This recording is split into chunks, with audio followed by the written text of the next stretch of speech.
Oh my god, we're talking about Naruto again. It's been so long. Hello and welcome to the Nen Show Podcast. This is your host, Craftsdwarf, here with my co-host, Mathwiz. Say hello, Mathwiz. Why do people hate Boruto?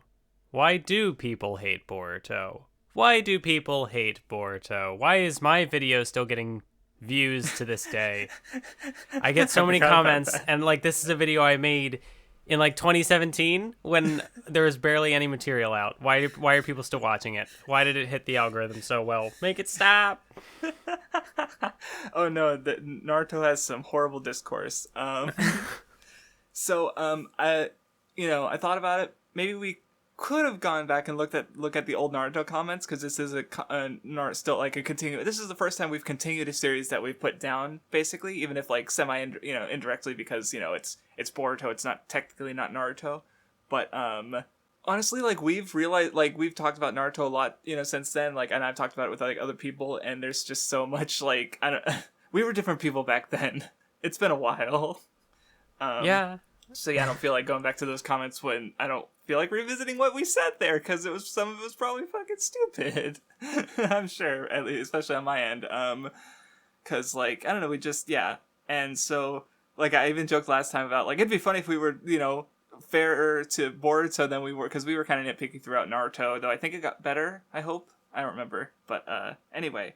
I feel like it was like partway through maybe the Bleach discussion when we kind of started to get into like I feel like before it was a lot of like, well, focusing on, like the nitpicky stuff and whatever. But I feel like once we got into like deeper into Bleach, I feel like that's when we started like picking up more on like, what are the ideas going for here rather than just purely. Right.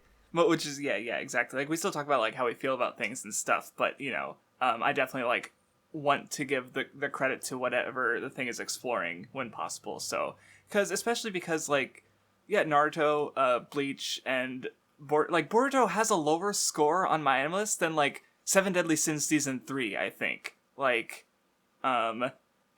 so I guess we'll talk about our personal histories with, obviously we have a long history with Naruto that we've talked about before, but Boruto specifically, and I guess we could also talk about, like, since the Naruto podcast, because, like, we put out, the Naruto and Sasuke videos, which were both, like, pretty big for our channels. Like, the Sasuke video is still the most watched one on my channel, period. I will be rereading Naruto sometime this year, hopefully, but I haven't done it yet. Though you've watched the Boruto movie, I think we've both seen the last, and you've seen the Boruto movie, which is, like, the Chunin exams. Yes, yeah. So you've seen more of the TV anime that I have, because I've only seen, like, 12 or so episodes of that. Something around that. I've seen like almost around 70. Like I think like that, I don't know if I stopped at 69 or like 71 or in that range. Like, though that's only 2 of the art. Like we are going to talk about like Scarlet Spring and then 3 Boruto arcs. The Chunin exams, the Mujina bandits, and Ao. And I've only seen the adaptation up to the Chunin exams part basically. I don't know. I just like I'll definitely be talking about the anime a bit because I I understand if someone doesn't want to put in the time investment, because it's like, yeah, that's 70 episodes for, like, what the manga gets to much quicker. But at the same time, like, I just think the anime is way better. And even for the stuff they add, which I think is interesting. I'll talk a bit more in detail, but what were you going to say? I was going to say, I definitely got the feeling from what we read, even of the stuff that wasn't adapting the movie's plot with the Chunin exams and everything, I definitely got the feeling that the manga, it felt more like a guideline that could be expanded on. And that's not to say that like the ideas here aren't interesting, because they are, and we'll discuss them later. But it definitely felt like there was more that could be fleshed out with other characters being involved.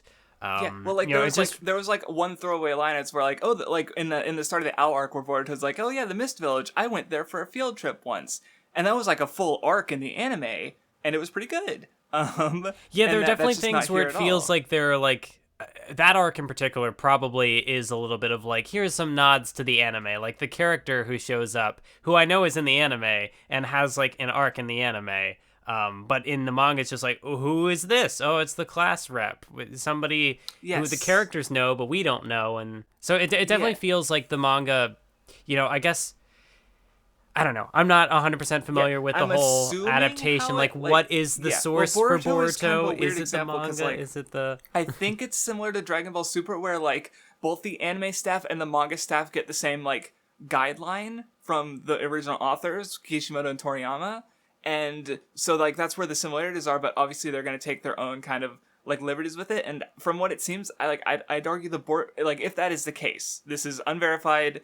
Don't cite me on this. But if that is the case, then like Boruto is like the manga is sticking as close to the guideline as possible, where the anime is expanding on it as much as possible. And even judging from just like what little I've seen of the Naruto anime, like the Naruto Sasuke fight, like they understand the characters and the ideas that the story is doing, because like some of the stuff they've added really fits that well. Yeah.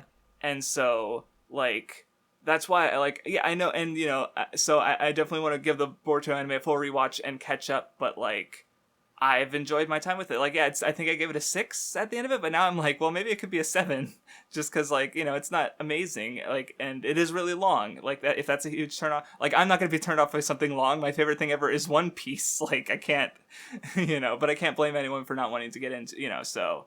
But yeah, I will bring up some comparisons because like it just does a lot. I think. I can't help but wonder if part of the other reason people don't like Boruto is because the manga gets to the point much faster. Is like, this is filler. Like I remember I watched like one good episode and I scrolled the comments because I was watching on Crunchyroll and someone was like, man, I wish Boruto would move past all this filler. And I'm like, but it was a good episode. Who cares? And I also like slice of life stuff. So the fact that it being like an action shonen thing that just has less stakes overall, like, is perfectly fine for me. Because like there's more time dedicated to like the daily lives of these characters. Even if it is like a ninja stuff, it's still like they're kids. So especially in the anime, which just has more time with them at school. Like, I'm fine with that. So, but anyway, I guess we'll actually get into the discussion. Oh yeah, no, actually, real quick, I'll add that like.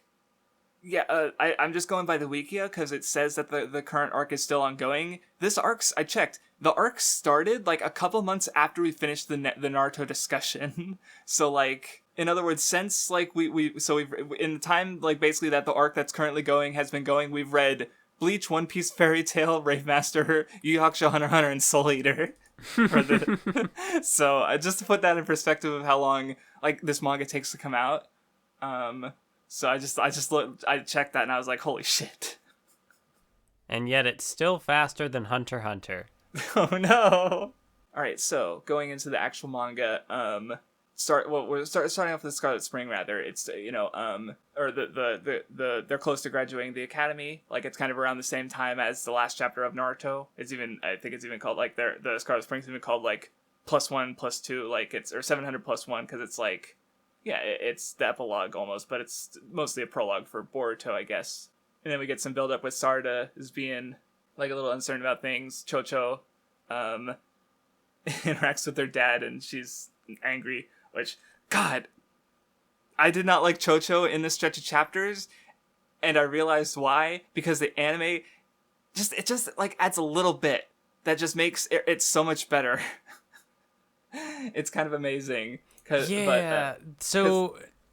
Refresh my memory here. The anime adapts Scarlet Spring and then goes into the Chunin exams at some point, right? Because I don't think I got far enough in to where Scarlet Spring was happening. No, that was like in the 20s, I think, around then, where like you maybe just got to the end of the first arc, which involved Sumire, but so it was a little bit later.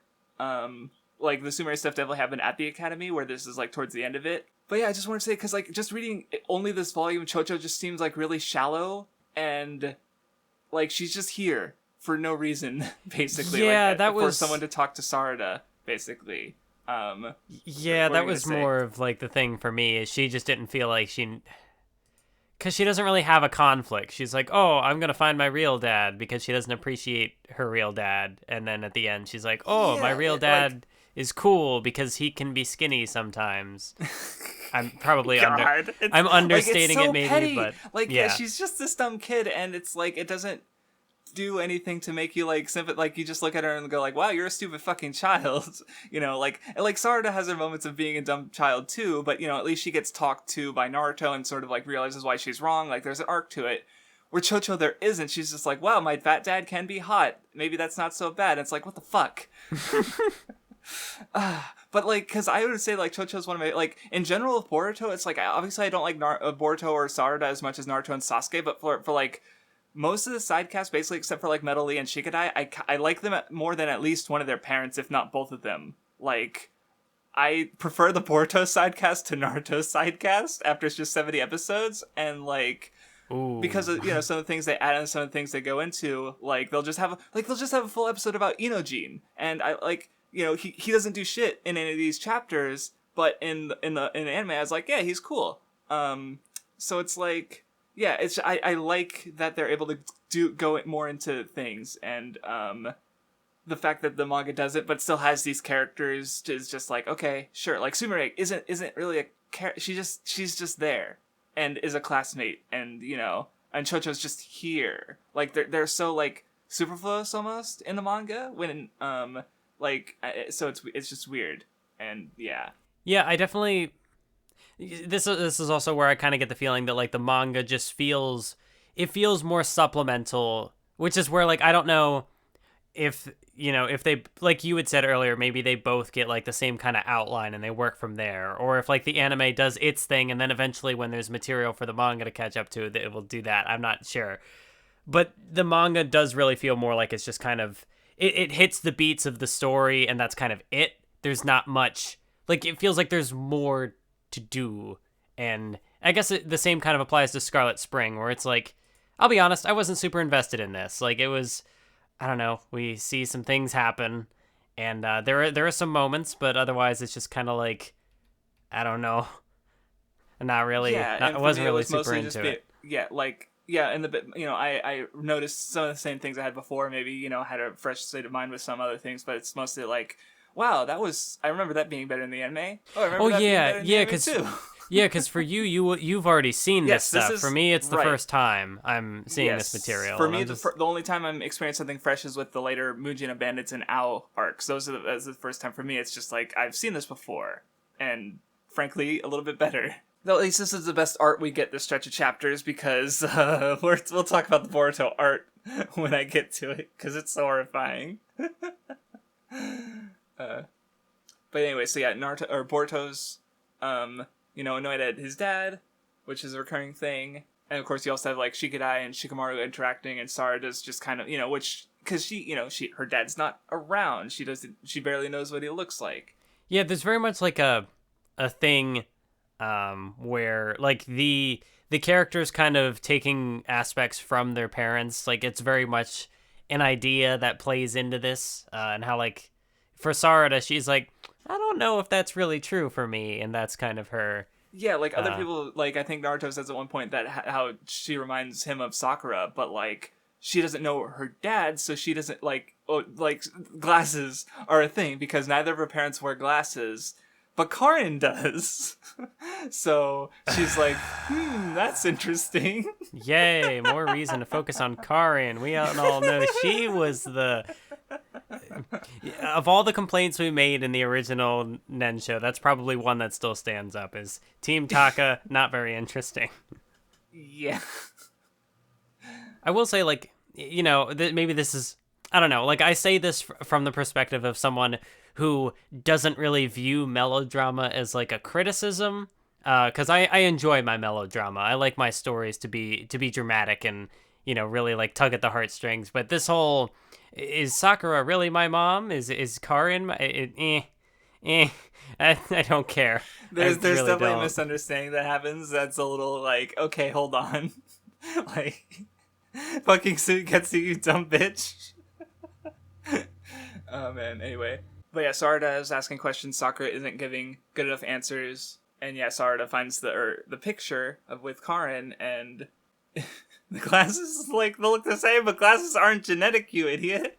It's so funny. Like, yeah, I can, like, you know, I'm fine with that, obviously, because, like, I'm fine with fiction in which stupid kids do stupid kid things.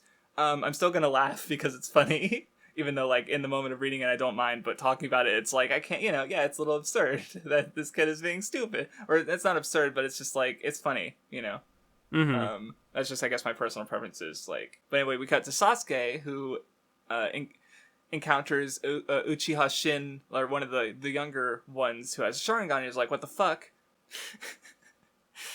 So I do like the joke where, like, Sarada goes to see Chocho, who's eating food with her parents, and she's like, I don't think they're my real parents. And it's of course, it is sort of interesting how they reflect off each other in, Sarada has this real genuine concern that, oh, maybe my parents aren't really my parents. And then Chocho's like, hey, I don't think they're my real parents. And it does kind of, I guess, in a way, I guess it sort of puts into perspective, like, obviously one is a more genuine concern than the other, but it's still, like, ultimately kind of grounding it in that. Yeah, that's what I was about to say, is, like, it's sort of like a... Yes, Chocho's kind of used to, like, exaggerate Sarada's conflict to, like, poke fun at her for being, like, I guess it makes it self-aware about how dumb Sarada is being, like, yeah, even though she, relatively speaking, she's coming from a more, like, understandable position. Yeah, yeah, so it's, like it's self-aware, but without being, like, self-deprecating about it. It's not like, oh, Sarada's a stupid kid. Like, it does, like, a bit of the, it understands the perspective that, like, Sarada's feelings are genuine, and, like, it explores that, and it's very emotional, but also at the same time, right? In the grand scheme of things, it's not like a world, and I don't know what I'm trying to say. It's like it's a scale it thing. As like a dumb thing that a kid is saying, rather than like so it's like you connect, using the genuine parts to like, because I could see actual children having these exact same feelings, but then it's also like saying, yeah, it's kind of dumb to think this way. So yeah, and that's also kind of the perspective I get from Chocho about the whole, like, oh, my father can be skinny, and so, like, he can be handsome, he can be so it's a thing where, like, it's from, like, a child's perspective, so it feels more, like, dumbed down. But at the same time, it's still kind of a little, like, Yeah, like, because when I say, like, oh yeah, Chocho's one of my favorite of the Boruto sidecast, if you, like, only read this manga that we read, it's like, Craftsdwarf, you're gonna have to explain that one. And admittedly, yeah, it's been a while, so I don't remember, like, everything. I just remember that as a feeling, but, like, rereading this and remembering what the anime does differently, I'm like, okay, yeah, there's something. There's more to Chocho added in the anime, so, I also don't really remember, like, what we had said about, like, how Choji's character plays out, and I'm not even sure myself what, like, my stance is on the character. See, it's been so long, and our perspectives and opinions, like, and how we frame our opinions, it's changed so much. It's like, Naruto's one of those things where it's like, well, I kind of need to reread it, So, at least, yeah. So anyway, Chocho wants to go on a quest to find her real parents, and Sarada's like, that's a good idea. At the same time, news from Sasuke about the other people with the Sharingan comes in, and Naruto decides to go check out Orochimaru, because, he's obviously the one who would be up to this kind of shit. So yeah, there's a whole bit where, like, Sarada wants to tail Naruto, and Boruto is tasked with taking lunch to him since he forgot it, but Sarada takes it instead. Like, I like the part of the exchange where, like, Boruto's like, whatever, it doesn't matter, it's just food, and Sarada's like, oh, you should... it's not about just the food, it's about, like, how special the person who made it for you was, and Boruto kind of gets guilty about it because he's thinking of his mom, of course. And Sarada, I guess, like, or how I took it was like, yeah, Sarada, kind of is understanding, like, these familial feelings, like, because she has had family, like, it's kind of building up to, like, the big flashback with Sarada later, with Naruto asking her, but yeah, because of that, Boruto relents and lets her go off. They encounter Shin. Naruto comes to save him. God, it's just like seeing Naruto as an adult being cool it's just like I've always found it satisfying, because it's always just like, yeah, this is the same, like, little idiot who, you read 700 chapters of, and now he's finally, he's achieved his dream. He's being Hokage. He's doing Hokage stuff, and it's cool. Like, just having that extra context makes it cooler, I guess. But yeah, Naruto lets Sarada come along so that she could see Sasuke. I like when Naruto's, like, explaining, like, what was Sasuke like as a person, and he's like, oh yeah, he was popular with girls, just like me. He was pretty handsome, just like me. He was top grade in ninjutsu, just like me. Wait, two people can't both have the top grade. He's so stupid. But then, of course, he's like, oh, he was antisocial and this, that, and everything else, unlike me. He's still stupid in his own way. He's good. And yeah, I guess what you also have here is like, because Naruto, like, I forget if it's said in these chapters. It's definitely said in the anime where how like Naruto, or no, I think it is said in these chapters where Naruto's like, well, all of Konoha is kind of like my family now, and so here he's kind of like, he's like, Sarada's like, oh, when I'm with the Hokage, I'm more relaxed. Like, he's filling this sort of father role for her that she's never had, and I wonder if I forget if they like fully explained it, or if not, but like, because Sarada's at the end of it, she's like, no, I want to become the Hokage. Like, she wants to be, she wants to be kind of like Naruto in a sense. So I wonder if like this is the moment that sort of like helped inspire her to do that, where like filling in these roles for people who don't have them almost, and if that's what she sees as Hokage. So I don't know. That was just a thought I just had. It is interesting. Also, like, trying to consider when these things sort of happen in relation to each other. Like, these chapters were published before the Boruto movie came out. True. Yes. So, like, I guess I don't know if like the thing was supposed to be that like you would read these chapters and they would get you excited for the movie, and then you'd see the movie and you'd be like, okay, here's Sarada. I know about Sarada. But then also like the fact that it gets adapted into the TV anime. So it's like that context isn't necessarily there for Sarada in the beginning. Yeah, I don't know. Still things I'm trying to wrap my head around. No, it is kind of all weird from a production standpoint because like there are some novels that were adapted in the original Naruto Shippuden anime after like the Kaguya battle, and Naruto versus Sasuke, and then then there's like two movies, like the Chunin exams. It was in the manga, it was in a movie, and it was in the anime, like all separately. So, that's why I'm kind of like looking at the anime mostly because like everything's in the anime. So you don't need to watch the movie or read the manga because everything's just going to be in the anime. The manga gives you a head, like, because, it's got stuff that hasn't been adapted yet. But it's like, if it's going to be in the anime and better, like, I'm not too fussed about that personally. So again, it is so long that it's kind of prohibitive in that way. So yeah. It is also interesting. This is, I feel like, the only point of appeal that would ever get me interested in Dragon Ball Super, but the fact that like there's all this stuff being adapted in different ways. So like how in Dragon Ball Super they went through the arcs for Battle of Gods and the Resurrection F films, and so like for Boruto it kind of does the same thing with the movie, but like in the TV series obviously like there's more to they do more to expand on what the film does, whereas I don't know what Super does with the other films. Yeah, I see. I didn't watch them enough of Super, but I know for at least I haven't seen the movie, but I did hear people say that the final fight was like more well animated or like better looking in the anime than it was the film for the Boruto Shippuden or Chunin. I remember seeing. I think I had checked out that episode because everybody was hyping it up for the Sakuga, and it was. Like watching it was crazy. Holy shit! Or how did you feel? Sorry. No. Yeah, I agree. It was. Sorry, no, I keep leading us off on tangents.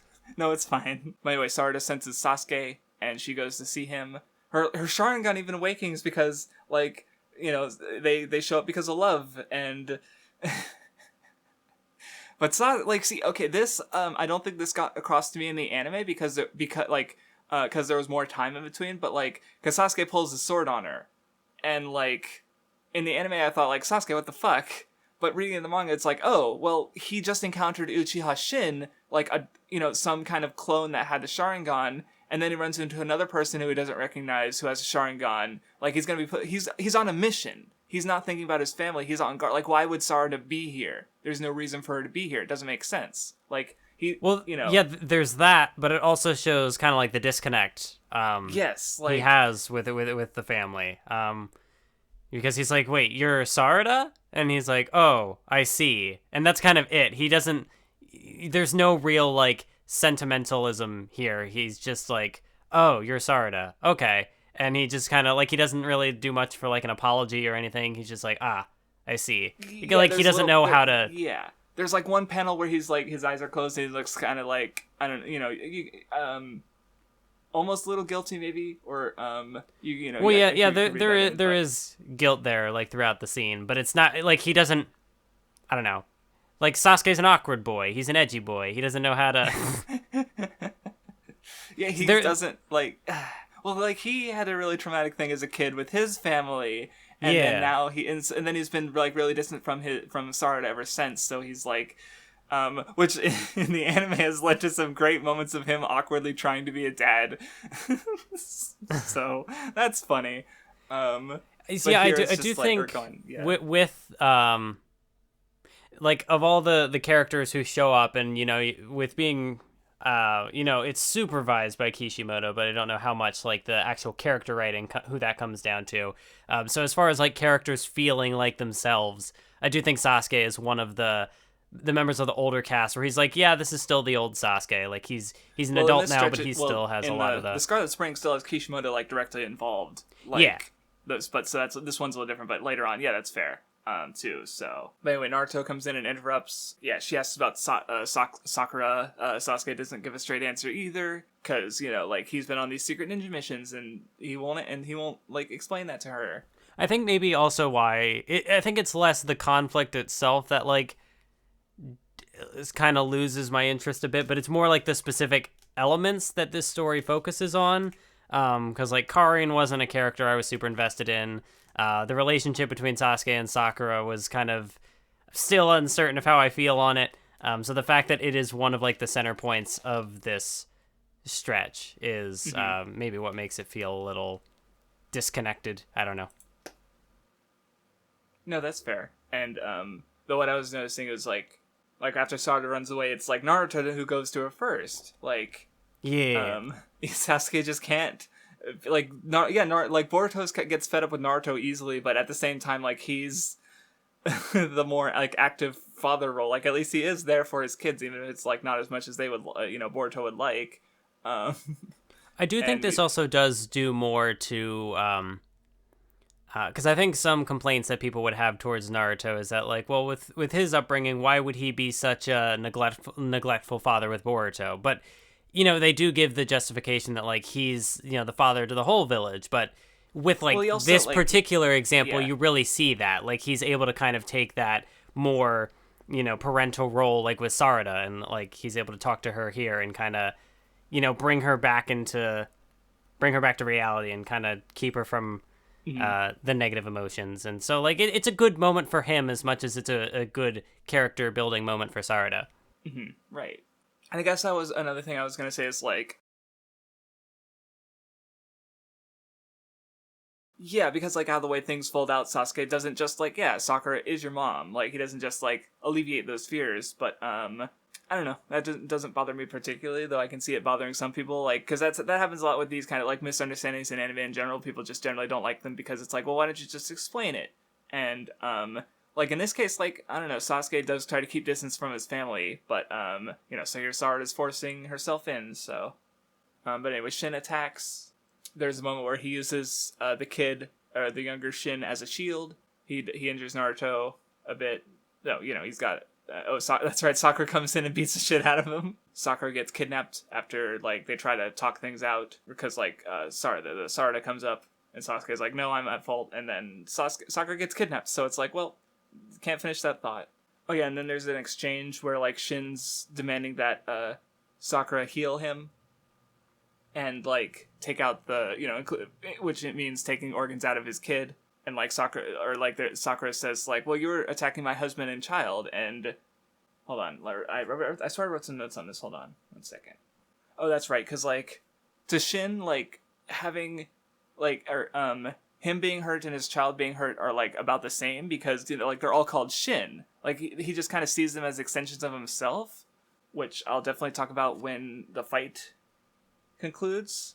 Because, yeah, like, he's talked about, like, his ideals, evolution, you know, he doesn't like the peace because conflict leads to, you know, evolution and growth, and he sort of factors that into, like, you know, with the cloning and genetic experimentation and stuff, as he wants, you know, growth and forward thinking, but, he's kind of got a contradiction there, doesn't he? I think this is also interesting, because, like, as far as, like, talking about, like, oh, the superior genes and whatever, and, like, that's all the purpose of reproduction is to, like, you know, pass on these traits. it's very much like a criticism that has been lobbied against the series for, oh, everybody's got to have the Hashirama cells and everybody's got to this, that, whatever. It's very, so this character he's a big eugenics guy. He's very much into the whole got to pass on those genes.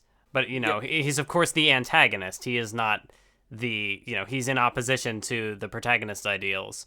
Yeah, I hadn't thought about that. Huh. But anyway, they go to Orochimaru's hideout, asking about Shin, because, Orochimaru admits that he was involved in, like, Shin's, he experimented on Shin before he escaped, but, they're not connected anymore. I did think that was kind of interesting, because, like, as we see, like, there's definitely, like, multiple, like, really smart, scientist kind of characters in Naruto. Like, there's Orochimaru, there's Shin. Later on, there's the, Katasuke, I think, the guy who develops all the tech in Konoha. So it's like, there's been, because I don't know, I was just thinking about, like, how One Piece will have everyone attached to, like, Vegapunk, when it deals with the super science, where with Naruto, it's just more, like, there's multiple people around doing it, I guess. So it's just a random thought I had. But anyway, Sarada asks Suigetsu about Karin, and he finds what turns out to be Sarada's umbilical cord, but he's like, this must be Karin's. She would have that. And wow, it's a perfect match for Sarada. Who would have guessed? And even Naruto is like, well, this is irrefutable evidence, because he's kind of simple too. But I do like what this sort of misunderstanding offers, in that, like, okay, what if, Sakura wasn't Sarada's actual mother? Like, how does that, Sasuke is kind of a piece of shit. And I think Naruto even says something like, wow, that's kind of fucked up with Sasuke. But, like, because Sarada's like, oh, she's been deceiving me my whole life. I don't care anymore. And, like, she's feeling disconnected. She's like, well, maybe I won't even go back home. And then, of course, Naruto, like, he thinks back to Iruka, like, the first kind of father figure he had, who was definitely not related to him by blood. And just in general, like, there's a whole big flashback where he thinks about, like, his, relations and stuff. And he sort of says to Sarada, like, okay, well, you don't need blood, you just need love. Do you have any love for Sakura? And she has a whole flashback where she was sick, and Sakura was taking care of her. And then there's the exchange where, like, she asks about kissing Sasuke, and she remembers the forehead poke, which some people have taken as, like, maybe they never kissed, which is a kind of fun, because that's so Sasuke. I mean, I could see that being true. I don't think it is, but it's just funny to think that, because it's Sasuke. Yeah. Because I think I still agree with what I said before in the Naruto Nen Show, where it's like Sasuke and Sakura's, like, relationship, and, like, how they like kind of recovered from their obvious, like, falling out could have been interesting if we actually, like, ever saw it, but we never saw it. So it's like their relationship's always just been kind of weird to me, because it's like there's so much, like, left unsaid. Like, I think, like, yeah, after Sasuke left the village, like, they traveled, like, I think it's, or I forget if it's mentioned here or somewhere, or I remember it from somewhere else, but, like, they were traveling around, like, Sakura was with Sasuke traveling around for a bit, and, like, so they, like, because, like, see some of that. Yeah, because it does. I think Karin mentions it at the very end, that, like, oh, okay, they were traveling around at some point, and that, like, because I don't know. I guess that's how. I think she even said that, like, that was when Sarada would have been conceived, and Sakura was pregnant, that, like, and right. Something like it was in, like, they were near her lab or whatever, and so that's how she had, right. Yeah. So, like, especially considering, like, these, like, I guess that's the thing, is, like, the thing with these characters is so, like, tough, because, like, they've literally tried to kill each other during the Hokage summit. It's like it's hard to just, like, have that be brushed off and kind of pushed to the background, and just, like, yeah, we just have to accept, like, okay, they got over it, and they married, and, like, had a kid, and Sasuke just literally hasn't been home in fucking years. Like, it's just, it's, I guess it's, like, yeah, and so I can understand why this is a problem, like, probably more of a problem with other people, because it's, like, there's just so much left unsaid that kind of it would help to have it be said, I guess, like, because I'd be interested in seeing it, but, I'm not going to bemoan it not being there too much, but I'm not about to say, like, oh, the Sasuke-Sakura relationship, it's so good. Yeah, I mean, I think there's something interesting in the fact that there is a lot of, there's, while it is affirmed in this stretch of chapters that there is like a, when it matters most, there's a connection there. But also the fact that like, it definitely doesn't feel like a traditional like romance relationship. And I think there's something interesting to like read into that. You know me, I'm a big aromantic Sasuke Uchiha stan. I was thinking about that tweet, and it's because that's an interesting tweet.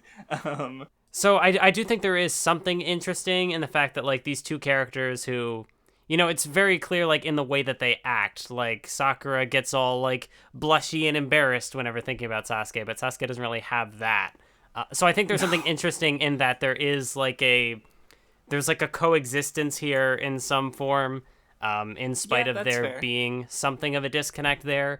But again, like if that was explored more, that would be interesting. But for now, it's more that like, I have to read into it myself.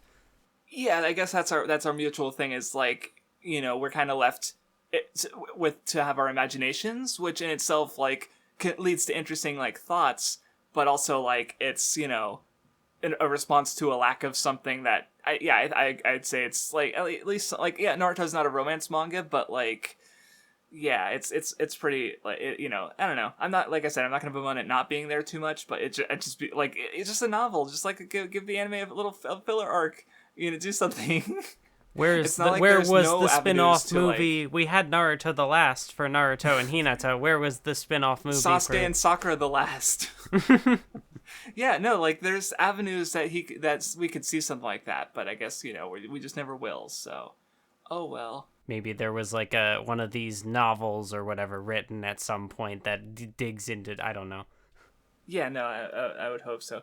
But anyway, so yeah, Sarada thinks about Sakura and realizes that like, if you love her, that's reason enough to go try and rescue her. And helps like, Sarada, you've been stupid. Like, you have this bond with your mom. It doesn't matter if you're, blood related or not. You are, as we come to find out. But like, she's done with her temper tantrum basically.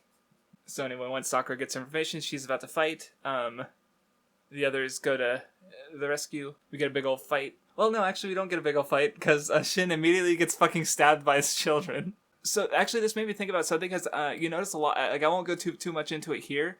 Like, but you notice with a lot of Sasuke's antagonists, they kind of like end up dead without Sasuke actually killing them, basically. Yeah. Which is also the case with Naruto, but the big difference, like, and you kind of see this, like, Shin is kind of similar, like, he's killed by his own ideals, basically, because he's the one who says, like, evolution, progress, going forward, get rid of the old genes, and, yeah, and then, his sons take his words to heart and kill him. Yeah. What were you gonna say, or just that, or? No, yeah, that's basically it. Like, he had, he was kind of at the point where he wasn't needed. Like, he was no longer evolving, and so he was the one who was, like, cast off. Exactly, right. Like, his opponents evoke, like, his ideals better than him because, like, Sarada and Chocho are passed on genes from the previous generation. Like, they are evolution. And, like... Yeah, he really does, he compared to, like, the Naruto characters, which is, it's all about passing the torch and da-da-da-da-da, and this character doesn't do that at all. He's like, nope, it's just me. Yeah, he literally, like, sacrifices one of his kids so he could have organs so he could live longer. Like, and even he's like, during the fight, he's like, I'll need spare organs. Like, he doesn't care. Like, I do appreciate that in these stories, the whole the idea of contradictions and hypocrisy is still carrying on. That's like the first arc of Boruto ends with like a big talk no jutsu, and I'm like, yeah, they get it. They still get, like, Boruto's doing the talk no jutsu now, and here you have Sarada up against an antagonist who, like, sort of meets the end because of their own ideals, and it's like, yeah, like, their contradiction, and it's, like, that's why I really want to reread Naruto, and then, give Boruto, like, a full watch through to pick up on these things, and also just because parts are better. Like, a part I'm about to explain is, like, so the part where like, there's a little weird, like, Cyclops thing that's, I guess, it's, like, Shin. I don't remember, or no, that's right, because she kills it and Shin dies, so, like, that's, like, the real self, basically, and Sarada punches it and kills it, right? So in the anime, like, they really, like, add to the idea, I think, by, like, because the way she, like, punches it and crushes it is, like, that's a very Sakura move.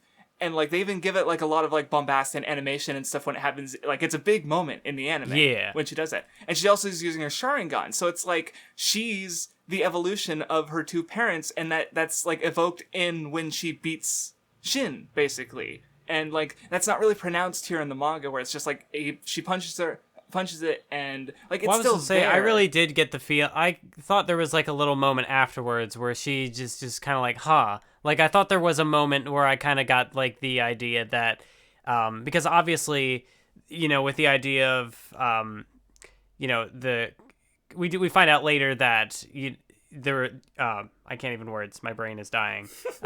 We find out later that, you know, she isn't related to Karin at all. She is Sakura and Sasuke's child, and so that I thought, like, the fact that she, the big, like, crack in the ground when she does her attacks, and I think she even does, like, the big, you know, the Sakura's got her, like, thing where she'll, like, shout out a saying and then, like, smash things up. So it did that. I thought, like, I thought this still carried across enough, like, to imply that she was still carrying on the torch in that sense. Actually, looking again, there's actually a big 2-page spread where she does that. So it's like, maybe I'm mixing up moments. Because I thought, like, I thought it was when she killed the little imp, but actually, that happens right after that. So never mind.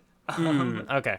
Maybe I was mixing the two together in my brain, basically, or maybe. But like the point you were getting at is still correct, though. That, you know, it really hammers home that, like, she is. Yes. Yeah, I was just misattributing it to the anime when it's actually there in both. Sorry. I'm too poisoned by because there's one legitimate, like, thing I think the anime does better here. But I'll get to that later. So yeah, because they talk during the fight, and Sasuke says, like, my feelings are connected to Sakura's because you exist. Like, it's good. Oh yeah, and they give all the Shin clones to Kabuto's orphanage, which is good. That was a cool little full circle moment for Kabuto, just knowing his character arc. Yes. Okay, so now I get the moment I've been wanting to talk to for a little while now, is when she sees, like, oh, hot guy, that might be my dad. It is her dad. It's literally her dad. And so I want to talk about what the anime adds to Chocho's whole, like, thing, this arc. Part of why the reason she in the anime, part of the reason why she doubts her dad is because she remembers, like, she was really sick, and she remembers, like, a skinnier guy, like, going to get medicine for her. And so the whole time she's looking for that person, because, like, and if you think about it, like, that's what she's looking for, like, what Sarada was made to remember by Naruto, like, the love of a parent. Because when she's talking about to her parents, like, they're, you know, her mom's being sassy, her dad's being a dork, like, she's not feeling that love in the same way. So when she's looking for that, and then when she meets Choji here, she remembers that, like, that was her dad going to save her life by getting, or, you know, help her health by getting her to the medicine. So it's so, like, it adds just a little scene, a little bit, like, I think, or maybe it's shown throughout, but, like, that does so much to make Chocho seem less petty, and it ties her to the arc better. And it's like that's what I was, like, missing for here with the manga here. Yeah, it's just, like, I get that.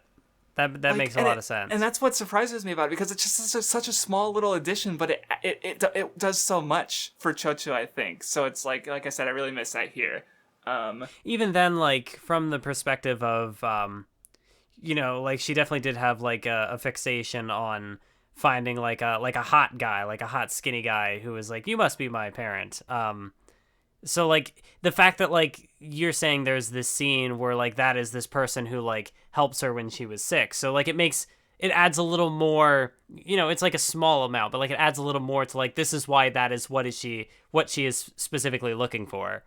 Yes. Because there was, like, a basis for that in her experiences. Right, and that's, like, and it is still, like, childish, but it, you know, there's, like, more, it's more than just, like, I don't know. It's less shallow of her, I think. And it's one of the things where I think about, like, when the anime adds stuff and, like, they get it. Like, that's just one of the things I think about, where it's like, where they understood the point of the arc really well, and just, like, really succinctly, like, made Chocho's place in it just better.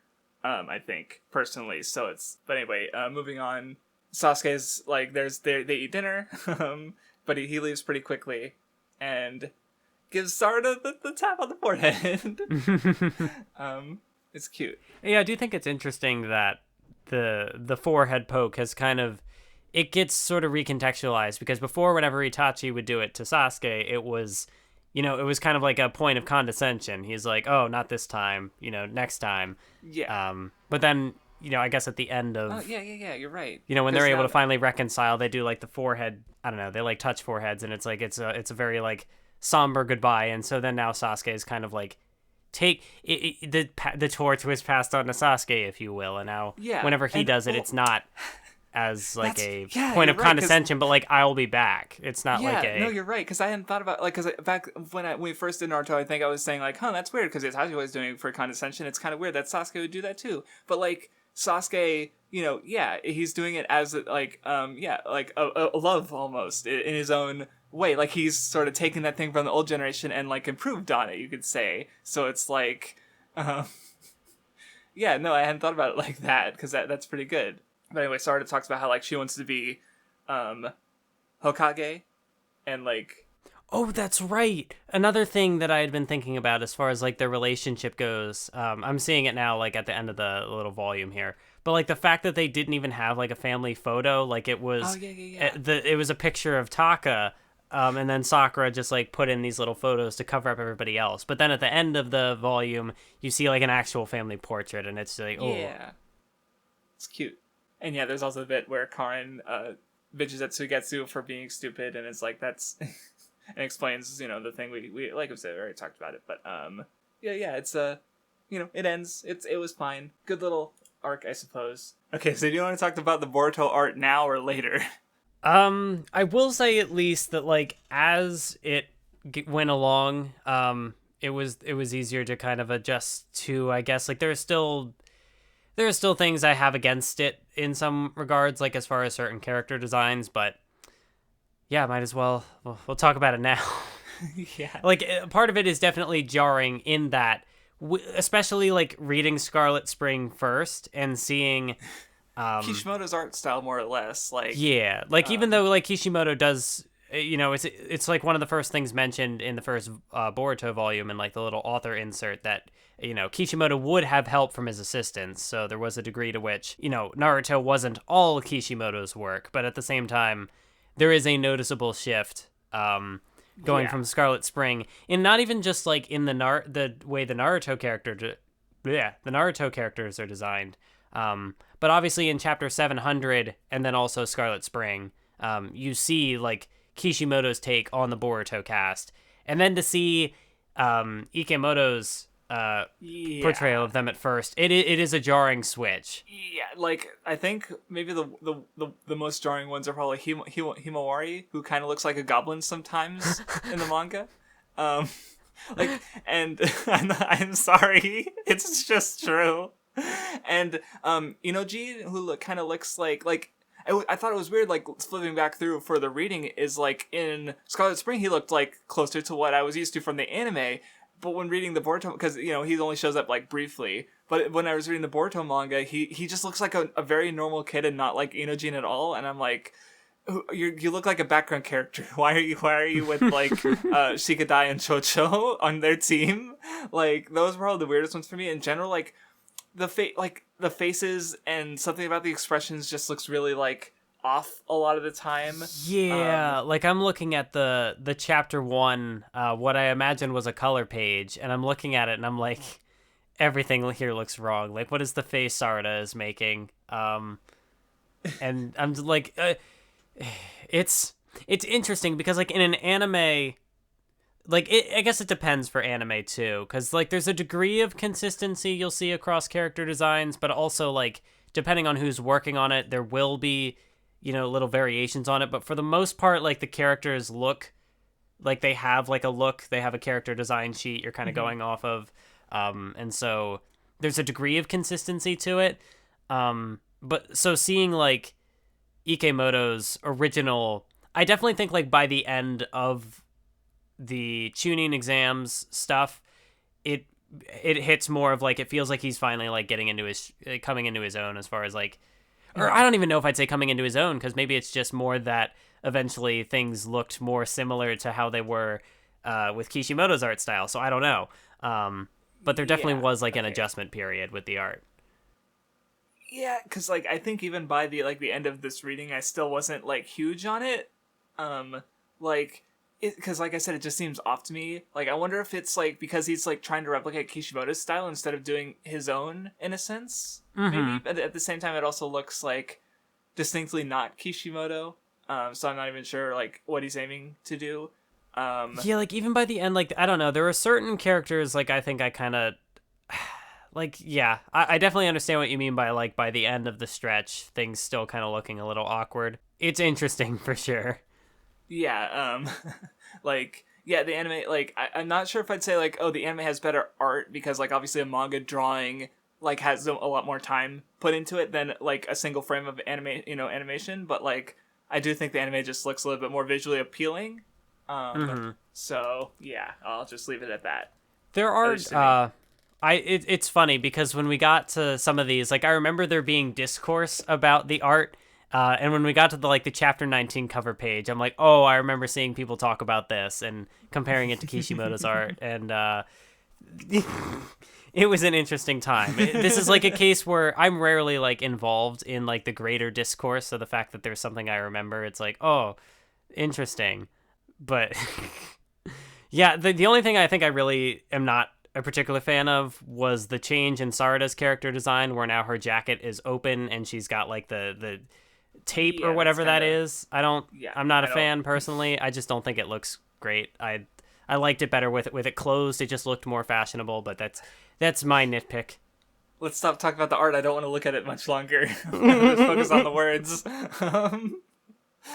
So anyway, we get like a flash forward. Naruto has been sent away. Konoha is fucked. Like worse. It looks worse than like Pain didn't fuck up the Mount Rushmore monument when he nuked the village. So it's really messed up.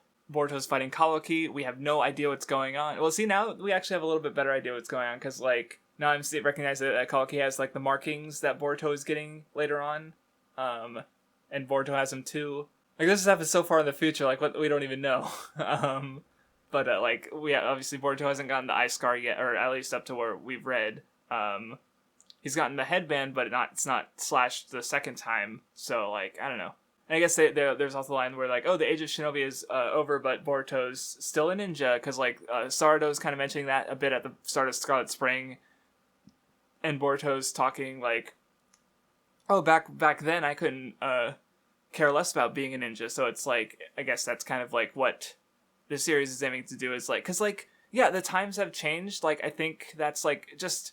Maybe we didn't even talk about. I don't remember. We haven't talked about it up to this point, but like it is kind of like Boruto as a sequel is just kind of like interesting given like how like not what Naruto, because Naruto was like about this like trying to make a better era, like especially with Obito, so like kids didn't have to go to war, and like we see like every technology has advanced more now, like it's better, like relatively speaking, like we're still in a time, even through this like reading, we're still in a time of peace, so we know it's gonna get like really fucked up later, but like hey look, there's less orphans. That's a plus.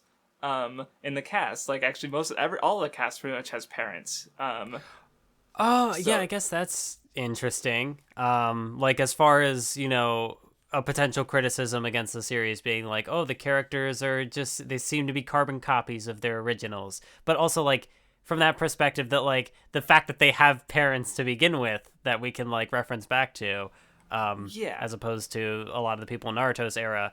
Well, I don't know about a lot, but some of the people in Naruto's. I think Naruto and Sasuke did, their parents were dead. And like for a lot of the other characters, like we don't see Sakura, like she does have parents in some non-canonical stuff that Kishimoto did have input on, but we never see them in the manga. And there's just a bunch of other characters like Rock Lee, who we just don't see the parents of. If they, like Iriko's parents are dead, so it's reason. But like obviously the people in the clans, like we see their parents. In some form. Like, we get some stuff with Gaara at points too. Yeah, we do. And I was about to mention like Neji. We don't see Neji's mom, but like his dad is like an important thing. And Hinata's dad is still alive at the. God, there was an episode of the Boruto anime that was so perfect where they went to see Grandpa. Hinata's I think I dad. might have seen that one. Yeah, it's so like. Well, I just wanted to bring it up because it's so funny because like throughout the manga he's always this like stoic, serious like dude who's, and then like when he sees Boruto and Himawari, he's like this gushing grandpa, and it's like it's so like it's kind of like the shock I had with Hashirama, where he's just like this goofy idiot, and I'm like, what the fuck? Like, for years I've known you as like the stoic summon guy that Orochimaru summoned, and now you're having emotions. It's weird. Stop that. Yeah. But in a good way. So I just thought about that, and it's like, yeah, speaking of parents, they have grandparents too. I will also say, and this opinion really hasn't changed, because obviously I would have seen this flash forward when I watched the first episode of the TV anime. I don't really like it. I don't like how the series, like, I think I understand why it's there. It's to show that, like, there's some direction with this series. Like, there's going to be conflict. There's going to be, we need a hook to get people interested so that people don't turn off on the Naruto franchise. But for me personally, like, I don't really care for this right off the bat. Like, if the series eventually gets to this point, which it will, like, I'd be more tolerable of it. But like the fact that it starts off, like, we come from Naruto where it's like, ooh, they've achieved peace. They have you know, we want to see like some time where the characters have succeeded and that like their ideals are kind of that's true. Establish where things are going with this cast before flipping everything on its head. But with like the flash forward, it shows that like they're gonna fail eventually, and that's, I don't know, like as the starting note for the series.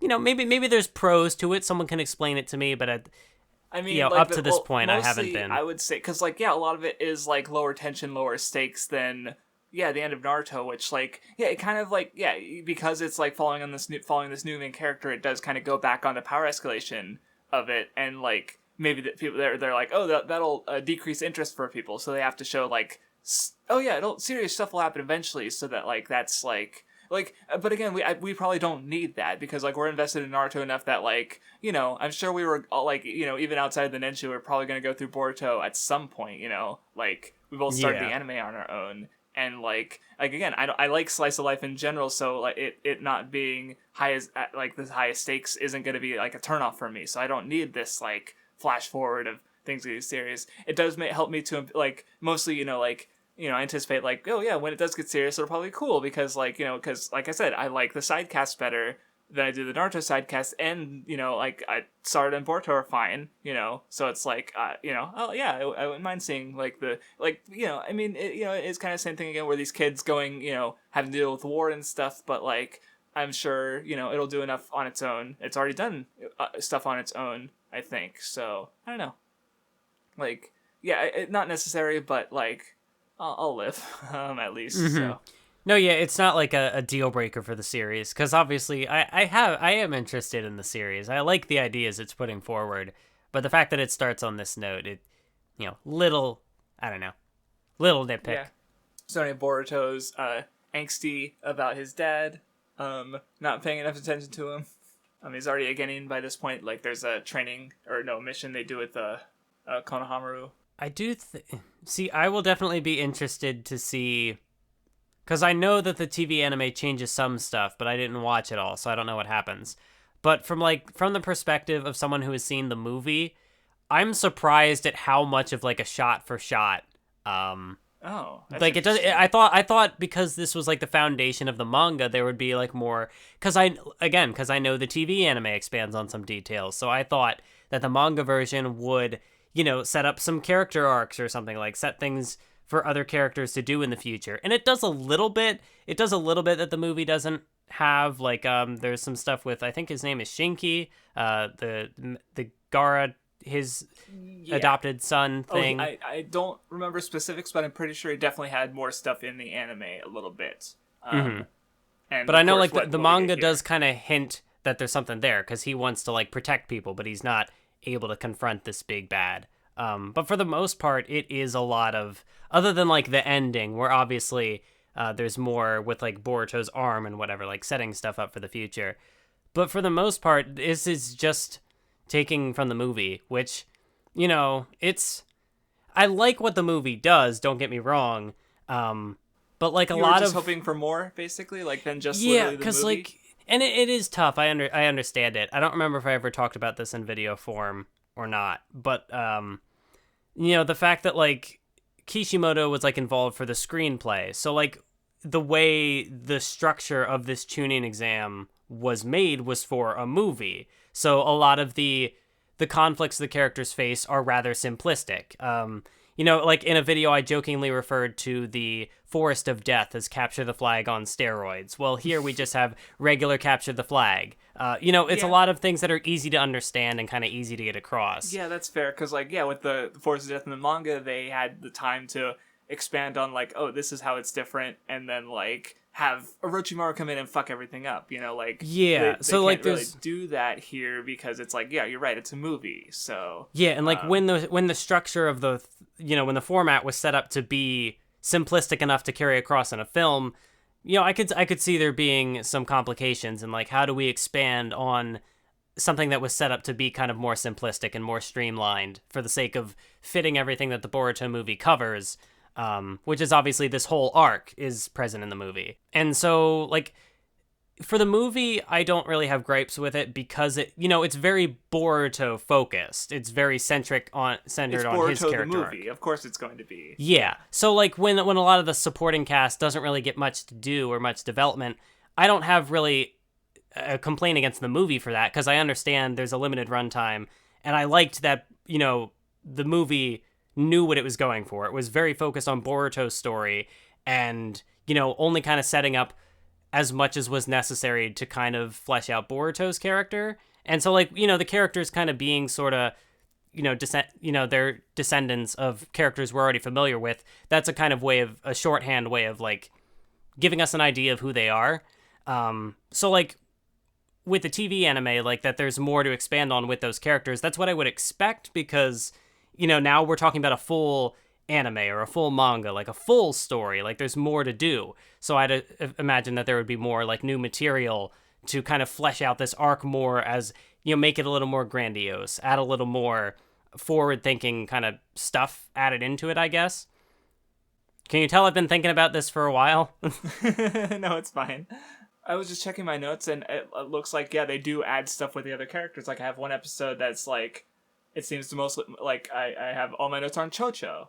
And the one before that with, Shikadai. So it's the anime does, I don't remember it a lot, but the anime does go a bit more into these other characters and what they're up to during the exam. Not just focusing on Boruto, basically. Even though, by and large, the arc is still focused on Boruto, but, I just want to double check. So, there's at least there's more attention to given to the other characters than what the manga does differently from the film, basically, is what I wanted to verify.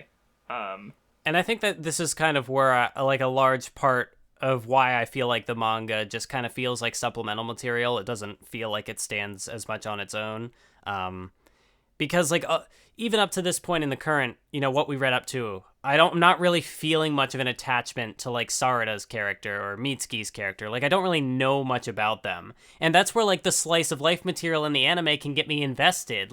I know who these characters are, and, I know what their quirks are and whatnot. Whereas, here, there's not much given to me. And even in, the arcs that follow, which are, original stories, there's not a whole lot. It kind of it's mainly concerned with, the big plot elements, and there's not as much to endear me to the cast.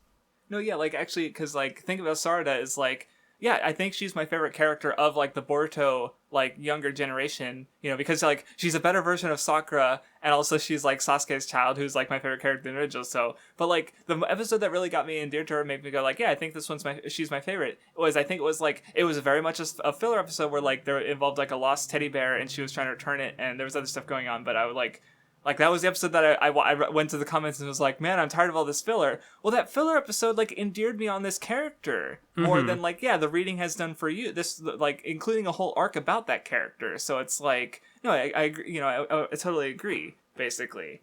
Basically the manga is just a Cliff Notes version, of the anime with, worse visuals. So... yeah. Though I don't remember in the anime, because it starts off with Konohamaru using the ninja tool, the shinobi tool, the science tool with the able to replicate jutsus. I don't remember. I mean, obviously the tool does show up in the anime because it's super important. Yeah. I just don't remember the way it was introduced here. That is how it's introduced in the movie. Okay. Maybe See, like, I'm glad, like, you have a perspective I don't have, and I have a perspective you don't have, because it's not like we're missing any ground here. Right.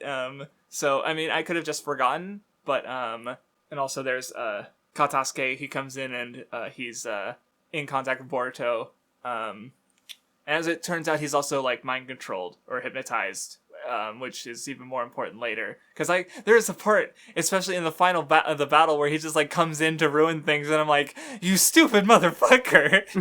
But it's like, it wasn't his fault, so it's like, okay. So, I get it, but also, like, what the fuck? Like... But yeah, looking in, like, there's a whole moment where, like, the Shika Ino Cho team gets, like, an invitation to the Chunin exams, and it's like, but then they don't matter in the actual exams in the manga, so what's the point? Mm-hmm. Though there is a part where, like, we get, like, a little microcosm of the theme, where, they're playing a video game, and Boruto's literally cheating. Yeah. And, like, Shikata is like, I don't, like, half the fun is, like, sneaking behind my mom's back to play more of the game. So, Naruto's, like, jumping over these hurdles and, not learning anything. Like, I think Naruto's reasoning against using the tools in the Chunin exam is like, well, it's a test. Like, I do like how they actually went into one thought I had watching it with, like, they're really useful tools. Like, they could be a lifesaver in a mission, like, if you're low on chakra and you need to get it the hell out of there. You have the tool, you could just do the jutsu without chakra and you're safe. But like, they go into that later in the Owl arc, and, like, how, like, tools are and how you use them. And the issue here isn't, like, the tools themselves, but, like, the fact that they make up so much, like, in this case, like, you're basically a Chunin level if you have one of these tools. And, like, so you can't, if you use them and, like, aren't strengthening your own power, you're not learning anything and growing, and, Boruto, right, which is Boruto's issue here. Yeah, I like how you got that across, because I really like how this is something I only kind of realize now going through, like, the different arcs, but I like how the Naruto obviously has the theme of, like, shinobi as tools, but now, like, the setting has moved beyond the point where, like, the shinobis aren't necessarily the tools themselves. They're able to, like, use tools to kind of help themselves. That's right, because, like, it would be understandable that Naruto would help to make a shinobi world where fundamentally shinobi aren't tools. So now we're more able to go into the tools themselves as shinobi using tools, because now shinobi, like we literally see with Ao, he is a tool using tools. In that last arc, but that's, like, against the setting. So he's, like, this outside element. Where back in the day, like, Zabuza, Itachi, they are the shinobi tools. So, like, like, that's good. Yeah, Boruto is really interesting. Like, I know I talked about the movie kind of having, like, a streamlined and more simplistic, like, setup. But that doesn't mean that, like, the ideas aren't interesting. And, obviously, like, I credit the movie for that, but, like, the manga obviously adapts the same material, so it does the same thing as well, where, like, the conflicts have interesting, there's, like, interesting conflicts for Boruto, and the way that the different challenges kind of represent that is fun. But yeah, I do like how the initially, like, the tools are they're not something Boruto is supposed to rely on here, and then he, like, learns that lesson, and then in the next arc, when people are talking about how great the tools are, he's like, wait a minute, but I thought we weren't supposed to... And so I like how Boruto has this perspective, within the whole idea of, like, hypocrisy and contradictions and whatever. Like, Boruto, he very much has these lines of thinking where he, like, his own thoughts are challenged during the arc, and then gradually... over the course of the arc, he will come to repeat words that were given to him. But, like, this time, like, he's learned what those words mean. And so, like, he is reflecting the ideals that are kind of, like, gifted onto him, but, like, he's, like, learning it throughout the course of the arc. And so, like, he's growing and then also kind of, like, trying to help the characters he's juxtaposed against. Well, because, like, he grew, and then, like, what he learned was then, like, challenged shortly after that. Where, so, like... Which that's an interesting way to like. I like that as because like with the long running story, like you can't just have a character learn a lesson and like, oh, he understands the whole point of the story. Shit, we have like 10 arcs to go. What are we gonna do? Like that, like with Naruto, like he doesn't like complete his ideals until like the summit, basically like the war, like at the end of the story, basically. So it's like obviously this early in the story, you can't have Boruto like finish his character arc. So it's good to see that like the ways it's being, he succeeds, like he learns the lesson here, but then that same lesson is challenged again in a different context later, and it's cool and good. But anyway, he goes home. Naruto's here. It's Himawari's birthday. Naruto's not here. He just sent a clone. Aww. Boruto's not happy about it, and like he does really seem like this. Like I did like that point you had in your video. I think it was the Boruto one where it's like, we as the audience understand like Naruto's like the context around Naruto and his journey and his struggle, like, and we're more likely to sympathize with him than with Boruto, who's a new character, and so like he doesn't understand Naruto in the way we do. And that's even like brought up as a point where it's like Sasuke says like, don't understand Naruto as he is now, understand who he used to be. And later he's like, why don't you tell me stories about what it was like when you were a kid? And it's like, like after the fact, obviously, but it's like, again, like kids being dumb kids. Because it does seem really like, knowing what Naruto went through as a kid, like the being excluded. And I think there's a panel from later, I forget where it was, and I want to assume it's later in Boruto, where Naruto's talking about how, like, if it wasn't for the third Hokage, he might have been put into prison as a kid for having the nine-tailed fox, or in prison, like, in some way, like, not a very good childhood. But Boruto's obviously got, like, way more than that, like, everything Naruto wishes but Naruto he was privileged. Naruto the most privileged character to ever exist. I will never watch that Plague of Grapes video. I won't do it. Don't save yourself the brain cells. Anyway, Naruto hears the doorbell and he immediately goes to punch whoever it is, thinking it might be Naruto. But it's Sasuke, which I guess is kind of interesting at this point where it's like Sasuke has, I wouldn't say paid more attention to Naruto. Boruto. Yeah, so like Sasuke's paid more attention to Boruto and Naruto's paid more attention to Sarada. Right, at this point. Which of course kind of makes sense because, how they like, Sarada's like, oh, I want to be a Hokage like Naruto, and Boruto's like, I want to be a cool ninja like Sasuke. Which is just a fun little inversion.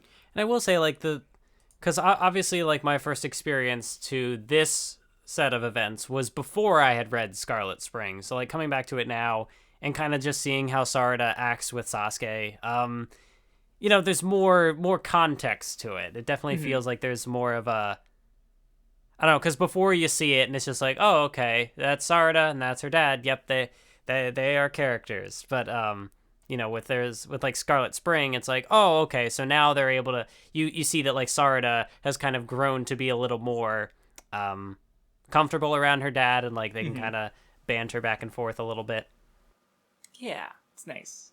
But anyway, Sasuke gives Naruto a bit of a, like the note that he needs to be decoded, and then Boruto wants training, and he's immediately like, hey, okay, do the Rasengan and I'll train you. Like, not exactly, like, that's a high bar. But also, like, one thing that I was, like, I definitely feel like even, I don't know, I wasn't paying as much attention to reading the manga, but it's just like, the characters in Boruto are just like, probably, I don't know if it's because of time of peace, because they have better like trainers, the next generation is being stronger, but like they're pretty strong as Genin. Like Naruto, like Boruto has like what 2 or 3 like elemental releases as a Genin, like. Yeah, like he's definitely more skilled than Naruto was. Like I mean the fact that he can already do like all of his clones as well, and he's got so he's very much like a prodigy, and that is a key conflict with his character. The fact that he puts all this weight on talent, and he's like, oh, I can do this. But also the fact that, like, some people have complained about this part of Boruto's character, which I personally don't understand.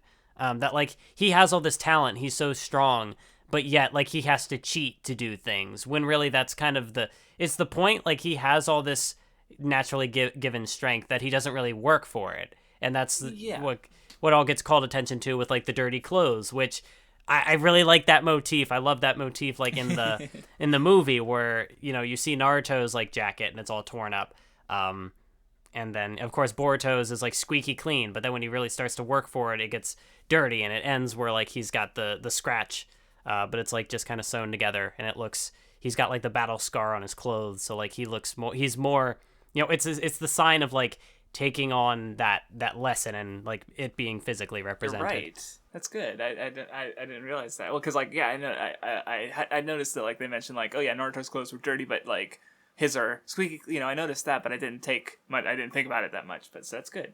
This podcast is going to be like 3 hours, isn't it? I probably were on the second arc. I should have realized like it's Naruto. We have so much context with it, and like we both like find it interesting that like we're just gonna like. Yeah, I should have realized. But anyway, we get a flashback to Sasuke meeting Momoshiki and the other guy who doesn't matter. He's big. I don't remember his name. But yeah, Boruto practices learning the Rasengan. He's actually able to do like I don't know. He somehow figures out how to do an invisible Rasengan, and it's like, but he's so impatient and like greedy for recognition. Like Sasuke even says like, well, I didn't say I wasn't gonna train him after he like runs away after thinking he's like failed. Or no, he gets like Sasuke's like, I'd be hard pressed to call that a Rasengan. But he still calls it a Rasengan, like because he even says like, yeah, I'm still gonna train you. But like, which I guess I figure is like, Boruto has like, yeah, he's super talented. He is really talented, and like, but he's in this case like what he did is literally like he doesn't even see it, because it's not good enough. So it's like then that's what kind of pushes him to start doing the using the shinobi tool. There's more to it, but I'll get because like I guess like Sasuke is saying like do the Rasengan, and then like later on Naruto like starts paying attention to him after he like produces results at the Chunin exams, like and I guess that's part of it because like Boruto's like for as talented as he is, he's under the shadow of Naruto, who like Orochimaru, like there's a line that Mitsuki was quoting Orochimaru. It's like, yeah, Naruto and Sasuke are basically like in regards to like skill and power, like the strongest shinobi in the world. Yeah, and so like he's always going to be under that shadow. I forget if there was like lines are like, yeah, you sure are he's talked about like you're sure are the seventh Hokage's son. Like because he's got that sort of Sasuke issue where he's like. He's under the shadow of this someone so great that he's just trying to get out of that. But like at the same time, like because the people around him are like I said with Sasuke and the training and Naruto like paying more attention to him after he starts winning at the Chunin exams, it's like they sort of incentivize him to get power by any like get power to be recognized, which is why he's like kind of rewarded for cheating basically because he gets that power, he gets that recognition that he wants. So it just sort of feeds into him like going further and into that failure basically. Yeah, I think it is also really interesting the fact that like when Sasuke sees that he's using the tool and like cheating to boost his strength, like he's taking these shortcuts, he's disappointed, but he doesn't not train Boruto. Like he still works with him because like to try and steer him in like on the right path. And I think that's what it adds a little more, I don't know if I'd say nuance, but like it does add a little more to the conflict because it's not as simple as he tried to do the right thing, failed, or like he's actively trying to do the right thing and trying to improve, and he's putting in the effort that he doesn't normally do, and at the same time, it is the insecurity that effort will not be good enough to like impress his father. That like. Who knows if his effort would have actually gotten him the results he wanted? But he's too afraid to take that chance. And so there's, yes, I don't know, it makes it feel like a little more tragic because it's, it could have easily been as simple as Sasuke's like, oh, you really aren't like Naruto, I'm not going to train you. And then Boruto goes off the deep end and does all this negative stuff. But like, he does have the positive influences in his life to kind of, steer him back, yeah. And it kind of makes it all the more like, tragic that he does resort to cheating and that he does fall victim to like his insecurities, that he's not going to be good enough. And yeah, it's a really good conflict. He's a good boy. He's a good character. Agreed. So anyway, the trio all submit their applications to the Chunin exam. Oh yeah, we cut away to see Killer Bee fighting the Otsukis. So building up as a threat because like, wow, they took down Killer Bee. That's a they're a big deal. And yeah, like we do see a bunch of the other like Genin that are taking the exams. Like I see Metal Lee, I see Shinki's trio, but like yeah, we don't get much of them like we talked about. I also think it feels a little weird. Like for the stretch of chapters we read here, I forget, that puts us almost like about halfway through what's available right now, like as far as the manga goes. And I'm thinking about like in the anime, like even in the first arc, I know that there were little moments focusing on like Metal Lee's like anxiety and like his personal hangups. But like here, I know nothing about him. Like I don't know who he is, and it's not just like in this arc. Like I mean, the fact that like he's a cameo and doesn't really do anything, and he doesn't really do anything in the next arc either. It's just like, ugh. Yeah. Oof. Yeah.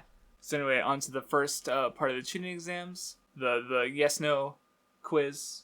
Trivia question. Like, yeah, and this is where, like, I think you were getting at it before, where it's like, yeah, Boruto's not even willing to try because, like, he's not, he's insecure about, like, his talents, and, like, because he gives up.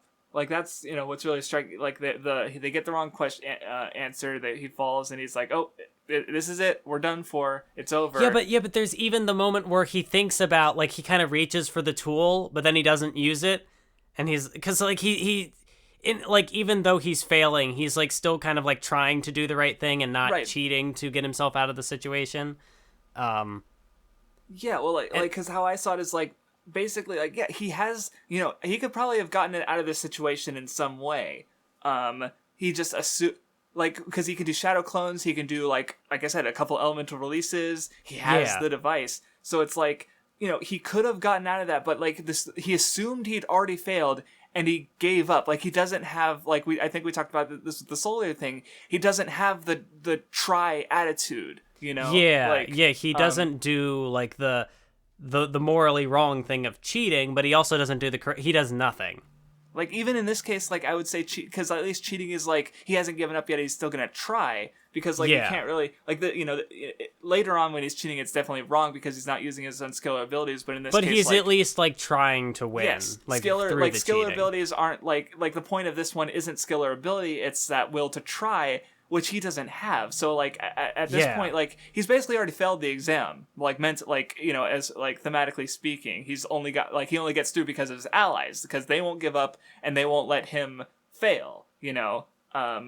So like he's he's already made it to this point, not on his own power and without even using the device. But I do think it's also kind of interesting that it is like the team that pulls him through. Because there, like I think there could be something there maybe that like he doesn't rely on his own strength, but he doesn't even like try to rely on. He doesn't think that like maybe my team can help me here. Like it that happens, but he's like I've already failed.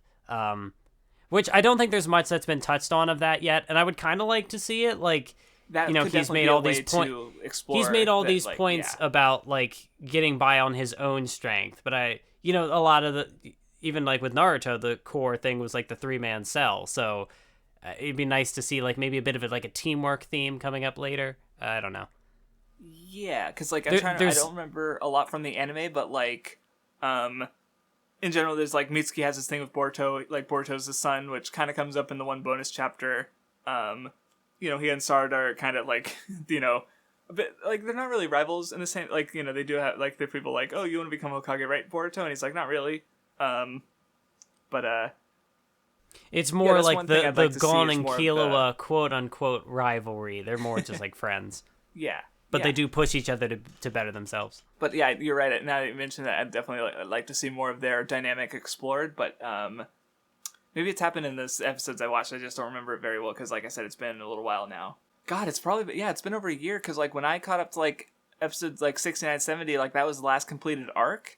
And now we're like over around episode 150. So, it's been a while now I think about it. But anyway, like I said earlier, Boruto passed, so Naruto sent him an email, and oh no, that's right. There was another scene later that I'm thinking about. But yeah, Boruto does more training, and then he does the exam with capture the flag.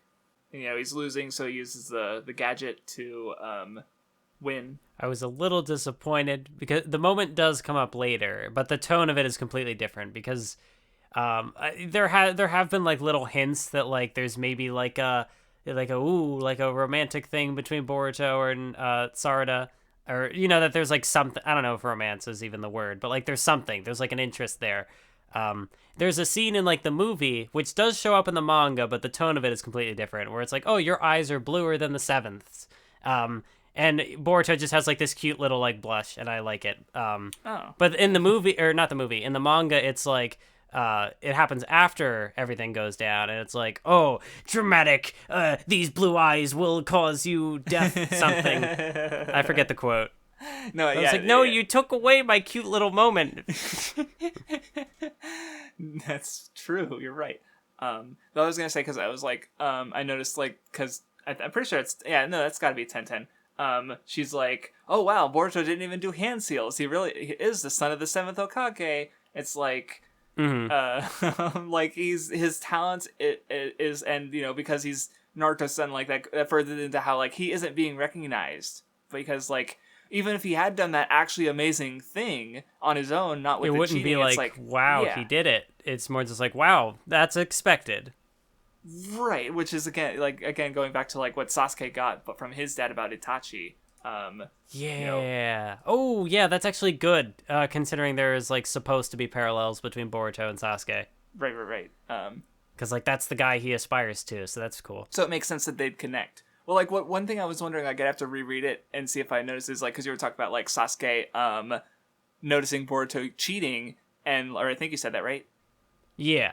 Yeah, well, because like that's kind of because the way that like you said it kind of reminded me of how like the way Sasuke got power was through taking these kind of shortcuts of like the curse seal, or going to Orochimaru for power, getting the eyes, like from Obito's operation. It's like that's very like he did the hard work and friendship. He tried that in part 1, it didn't work, so he took shortcuts. And so like it makes sense that he wouldn't like immediately demonize Boruto for doing that when he himself had sort of gone through that himself. So like again connecting the two. Yeah, so I thought that was an interesting thought that I had thanks to something you said earlier. But anyway, cutting away for a bit, we get a little bonus chapter focused on Mitsuki and Orochimaru. What did you think of this one? Because you wouldn't have seen this one before.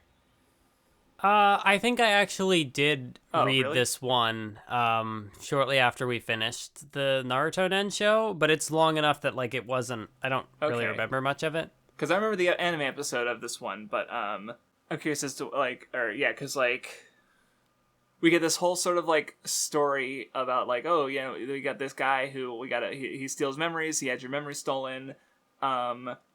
Children should just listen obediently, and then like it turns out the guy in the armor is also Mitsuki, kind of, sort of, and he has a conflicting story. It's weird. Like, yeah, like this is where I'm like Orochimaru, like, so because like Orochimaru, they mentioned that like, or I think it was mentioned that Orochimaru, like, he can't do human experimentation but he can still do like stuff with like these synthesized people. Which is, like, that's getting on a whole, like, other existential conversation, because, like, for all intents and purposes, Mitsuki's basically a person, and he's still, like, rewriting his memory, and kind of like, this is, I don't know, I'm just saying, this is a little fucked up. Yeah, because I think Orochimaru had even said that, like, this was the 6th Mitsuki they had tried this with, or whatever. Yeah, right, so, and I do like kind of how it, like, well, because it's a cool like passing the torch thing, because like the whole thing is like Mitsuki needs to not like he needs to or I think the original test was maybe because like he says he kind of like exceeded expectations. Yeah, like I guess the original plan was for like to find someone with like independence from Orochimaru and not go for his choice, but like this one found a third option to go for neither of the two choices basically. So that like. So yeah, that's kind of cool, but like I don't know, Mitsuki's like in the anime he's just kind of like a dork because like he's just like a little he didn't have much of a child. He just acts aloofly kind of because of how he's not normal, I guess, if that makes sense. So it's funny, but like I just don't remember major character stuff with him after this, and like yeah, he's Boruto's his son. I don't. No, like, this is where I'm, like, I don't remember a whole lot of the dynamic between, like, Team 7. which is Yeah. Because like they there's a whole episode where they like aren't Team 7 and they fight to get acknowledged as Team 7 because they want to, basically. But that was only in the anime, so it's just like, but yeah, I don't know. I like the chapter. It's just I can't say much about how it like feeds into the rest of Mitsuki's character because I don't remember. And yeah, like I said, I haven't even caught up with the anime, so. So moving on, Shikamaru tells Naruto that Boruto passed again, and he's getting excited. And then Boruto goes home, and Naruto comes in to congratulate him. The scene is so good. Yes, because he's like, you could have just emailed me, but he's actually just like really happy, and he's like, I think I've seen it in the anime, and it's cuter because he like rolls around on the bed, and he's just he's so happy. Yes, I remember seeing that is a scene. I looked up the TV anime version because I wanted to see if they did the thing, and from what I saw, they didn't do the same thing. Where, like, in the movie, he, like, falls back and he's, like, kicking his feet around in the air and it's, like, super cute. But the anime didn't go that far. Like, they did the thing with, like, him falling back on the bed, but, like, there was no less of that, like, attention to detail. I was a little disappointed. And the manga doesn't do it either. But this scene is really good because you have the moment where, like, Naruto, like, reaches out for, like, the fist bump. And Boruto, he can't. Like, he's...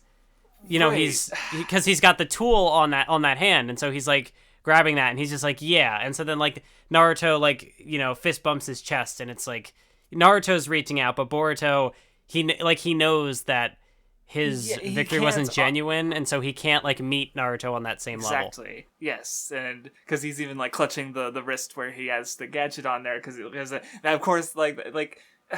Boruto, you look like, yeah, he's still happy that he was recognized, but like, you know, there's still his failure that keeps them distant. Like, which, yeah, it sucks for Boruto because like this is Naruto like doing what he's always wanted and trying to get closer to him, but Boruto's not able to meet him. And like Boruto was the only reason like he cheated was because he wanted recognition from his father. And so like even though he's getting what he wanted, he's not getting it. Like he's not feeling fulfilled by it because he didn't do it by his own work. Which goes back to what Shikadai said about how like it's not just about like winning with the game and the cheating. It's like, you know, part of the fun is like, you know, doing his own things to sort of like get, you know, to like, yeah, like I said, like, you know, getting it under his mom, like that's the skill like it would take to do that because like she's a ninja, you know. So yeah. But then I do like how that same thing comes up later where, you know, then it's Boruto reaching out for, like, the fist bump, but then Naruto, like, notices the tool, and so it's another thing where, like, now he's the one trying to connect, and he's failing to do so. Yep, because, like, yeah, I think I'm almost there, or yeah, I'm there, actually, because, yeah, Naruto fights, Boruto, like, he, you know, gets into, first he beats the one guy, and then there's more fights, and then in the tournament, then he gets up to Shikadai. I also think something I noticed reading through it again, you know, to kind of build off the point I said earlier, where like Sasuke is still trying to help him through his hard work, and so like Boruto, he could have like tried to throw his shuriken and like, oh, you're right, you know, throw it in a way that would reach him because he was learning how to like rotate his throws from Sasuke, but he doesn't do that. He takes the easy way out. He takes the tool to ensure that he gets it. And so, like, that's a little thing that, like, the training ends up, like, paying off in the fight. Yeah. But anyway, like you were saying, like, after the Shikadai fight and she makes Shikadai get up Naruto. Because, yeah, Boruto, like, oh, yeah, I'm doing what you wanted to and making results, right? And that, but then Naruto, like, realized he was cheating, and his response was a little harsh, I think, because he's, like, in public, like, in front of everyone, he says, you're not worthy of being a ninja. Like, I get that, you know, Boruto needs to be punished, but, like, right away in front of all those people, it's like, oh, no. That's, like, the worst thing you could do. And yeah, Boruto, like, scolds him and is like, well, why didn't you lecture me before this happened? See, I forgot how much, like, Katasuke kind of seems like a piece of shit. Because he comes in and is like, I'm going to use this opportunity to advertise the gadget that you were disqualified for using. Like I said, he's hypnotized, so it's like, on some level, it's like, okay, but at the same time, I'm like, wow. What the fuck, dude? There's a time and a place. And this isn't it. Anyway, Momoshiki and the other guy who doesn't matter come in and start fucking shit up because they're looking for the nine-tailed fox. And yeah, you get the moment you talked about with Shinki and, like, wanting to fight and not getting that chance, though Boruto does, which is, you know, even though Shinki's definitely stronger, or supposedly. But, what were you gonna say? Oh, I was gonna ask you, do you remember, like, what the anime kind of does? Like, does the anime, like, expand? Because, like, a lot of the side character fights just happen. It's like, oh, this character was defeated, this character was defeated, this character was defeated. Like, is there more that the anime does to kind of expand on that? Yeah, Shinki got a full fight against, like, one of the teams and defeated them all single-handedly, so, yeah, I have more notes on Shinki in general. Apparently, there's a moment where Gaara hugs him, which I wish I remembered more of, because that sound like... Because especially coming from Gaara, who, like, grew up knowing no love, and Shinki's kind of, like, emotionless and stuff, so, like, I don't know. I just wish I remembered more of the context for that. But yeah, there's more in general with the side characters in Shinki and the anime, so... Next time, Mathwiz and I watch, like, 150 episodes, and that's just gonna be the next Nen Show. We'll just watch it on, like episode after episode until our minds turn to mush from too much anime. Sorry, go on. No, I am more interested in the Gaara Shinki dynamic, obviously, because, like, Gaara's one of my favorite characters in the whole manga. And so, like, to see more with him and also this other character who was one of very few who seemed to have anything implied that there'd be more going on with him. Yeah, see, my notes back then, like, I've just continually been getting better at, like, reading into things and picking up on stuff, so, like, my note, like... I'm not even done with the Arrancar arc, and I have, like, over 20, or, like, around 20,000 words of Bleach notes, if not more. Like, it's disgusting how much more I've noticed on my reread of Bleach, so I don't imagine Naruto's gonna be any different. So yeah, I'm looking forward, that's part of why I'm looking forward to going through both Naruto and the Boruto anime again to see what more I notice, so, Well, because I think if I remember correctly, in the TV version of the exams, like, I think the fight where Boruto gets busted for cheating is against Shinki. Like, I think he does some sort of, like, purple lightning thing. Because, like, you know, I think you're right, because, like, in my notes, I think I mentioned something about Boruto fighting Shinki, so it's like, I guess he beats Shikadai, and then in the finals, it's, you know, kind of building up to, like, what, presumably, like, I think we talked about, but, like, the Chunin exams almost kind of, like, shakes out how it might, like, with having Sasuke fight Gaara and lose, and then Naruto fight Gaara, you kind of get, like, what might have actually happened during the exam, in a sense, if it had been allowed to continue. So, like, having Boruto fight Shikadai kind of calls back to the old Chunin exams with Naruto versus Gaara. So that's, it makes sense as a, like, change that they made, you know? Because I had also thought that there was more of, like, there was more weight to Boruto cheating, because you saw, like, the reactions of all the other characters, and they're like, you cheated and you beat me? There's, like, a lot more weight to the decision. Like, it's not just, also, like, I failed my father, but, like, cheating, I also failed. Yes.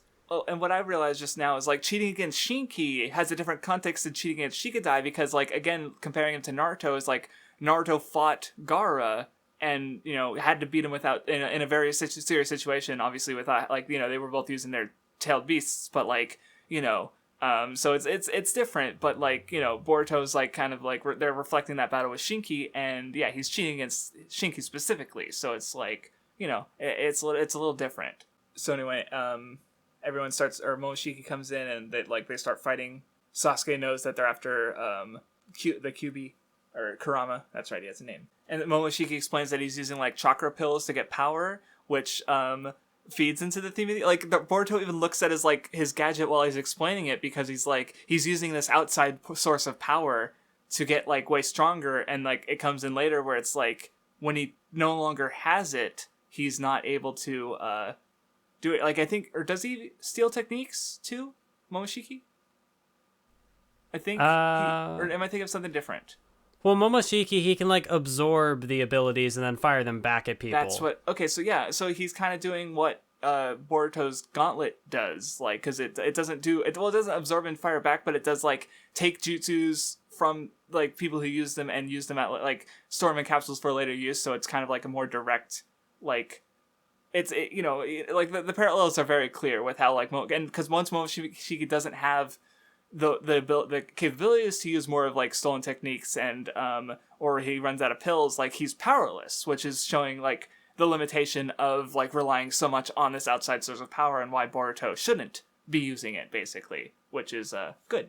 Yeah, that was one thing I never noticed when I had gone through the movie. Like, I didn't even consider that his abilities were kind of paralleling Boruto using the tool to kind of, take these shortcuts and, have these abilities instantly, effortlessly and easily, as it is phrased in the manga. Yeah, and like because and right now I'm looking at the pages where like Naruto's fighting back with like the Kyuubi chakra, and Boruto's like, I had no idea my dad was this strong. Like he just saw him as this dope, but no, now we see the power that he's earned through 700 chapters of fighting and learning and getting recognition from people who helped train him and all that stuff. And which Boruto like we see with Sasuke like has that capability to do, but he's getting the shortcuts and But yeah, Naruto sacrificed himself to keep people from getting hurt. Boruto wakes up in the hospital to find out that Naruto's been taken away. You also get like a tiny little detail that Hinata like tried to fight them to stop them from taking Naruto away, which is like very in character if you think back to how she stood up to Pain. Right. Boruto wakes up, he's angry with himself because like he even throws away the ninja tool. He's sort of recognizing his failure, and then because he when Naruto was sacrificed himself, he remembered Sasuke's words about like how he doesn't know Naruto's past, and so like he sort of puts on Naruto's old jacket before Sasuke comes in and tries to talk to him, and like Boruto even asks like, okay, what would my dad do at times like this? Like he's no longer asking about his dad's weaknesses, but he's asking about his strengths.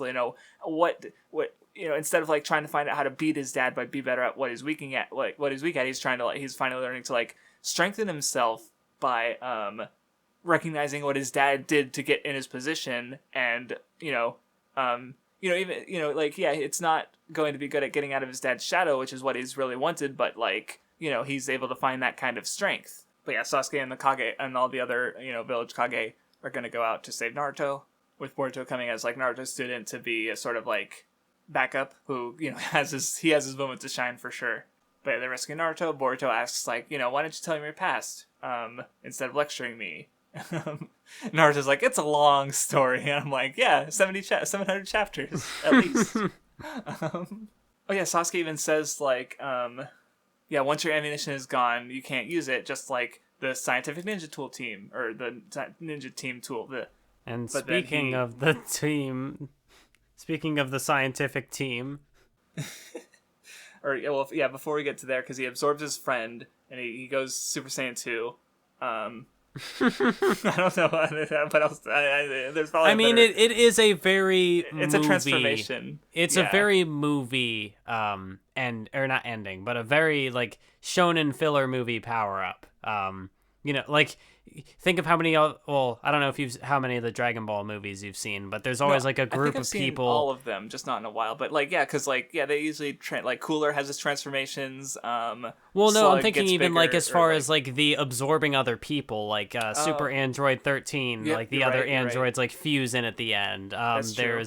Is there stuff with BoJack? I don't know, but like there are definitely other movies where like there will be multiple changes form, but I don't know if it's like merging or fusing like that. But it's definitely like a trope in those kinds of movies where there will be characters there are multiple characters and then they end up joining forces at the end because individually they're not strong enough, but if they combine their forces, then they're yeah. But yeah, so Momoshiki starts kicking everyone's ass, but not Boruto and Sasuke, and I think they do even do, or not Boruto. Why does I keep mixing up their names, Boruto and Naruto? Because it's like they're only like one syllable off. But like they do the thing like they did in the war where Sasuke's Ashura armor goes onto the Kurama, and it's like it's cool. So obviously like the art's not as good, but it's still pretty cool.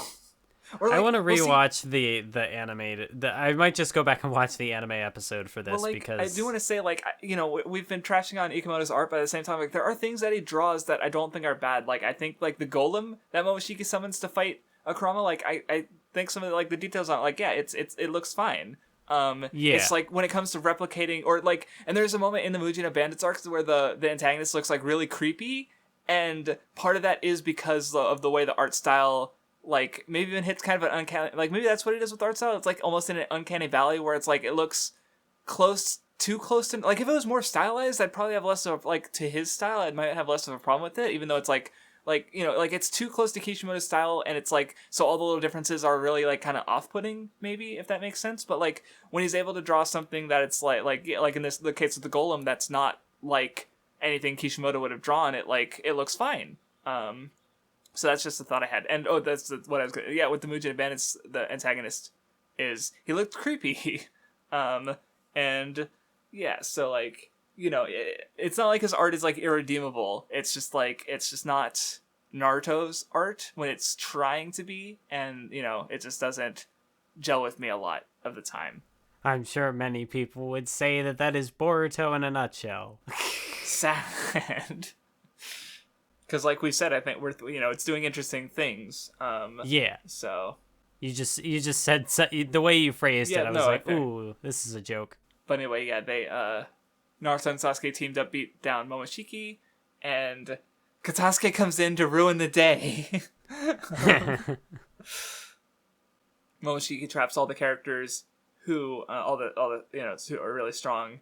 You know, Boruto's there sort of like as Sasuke's, like, you know, this was part of my plan. And, like, he uses the invisible Rasengan to kind of, like, because, you know, it was kind of this, like, hidden talent of his, like, you know, that I said earlier, he didn't even recognize it because, like, it wasn't he wasn't matching up to his father, so what he could do that, like, was, you know, his own, he didn't even want to see it, and it literally couldn't be seen because it's an invisible Rasengan.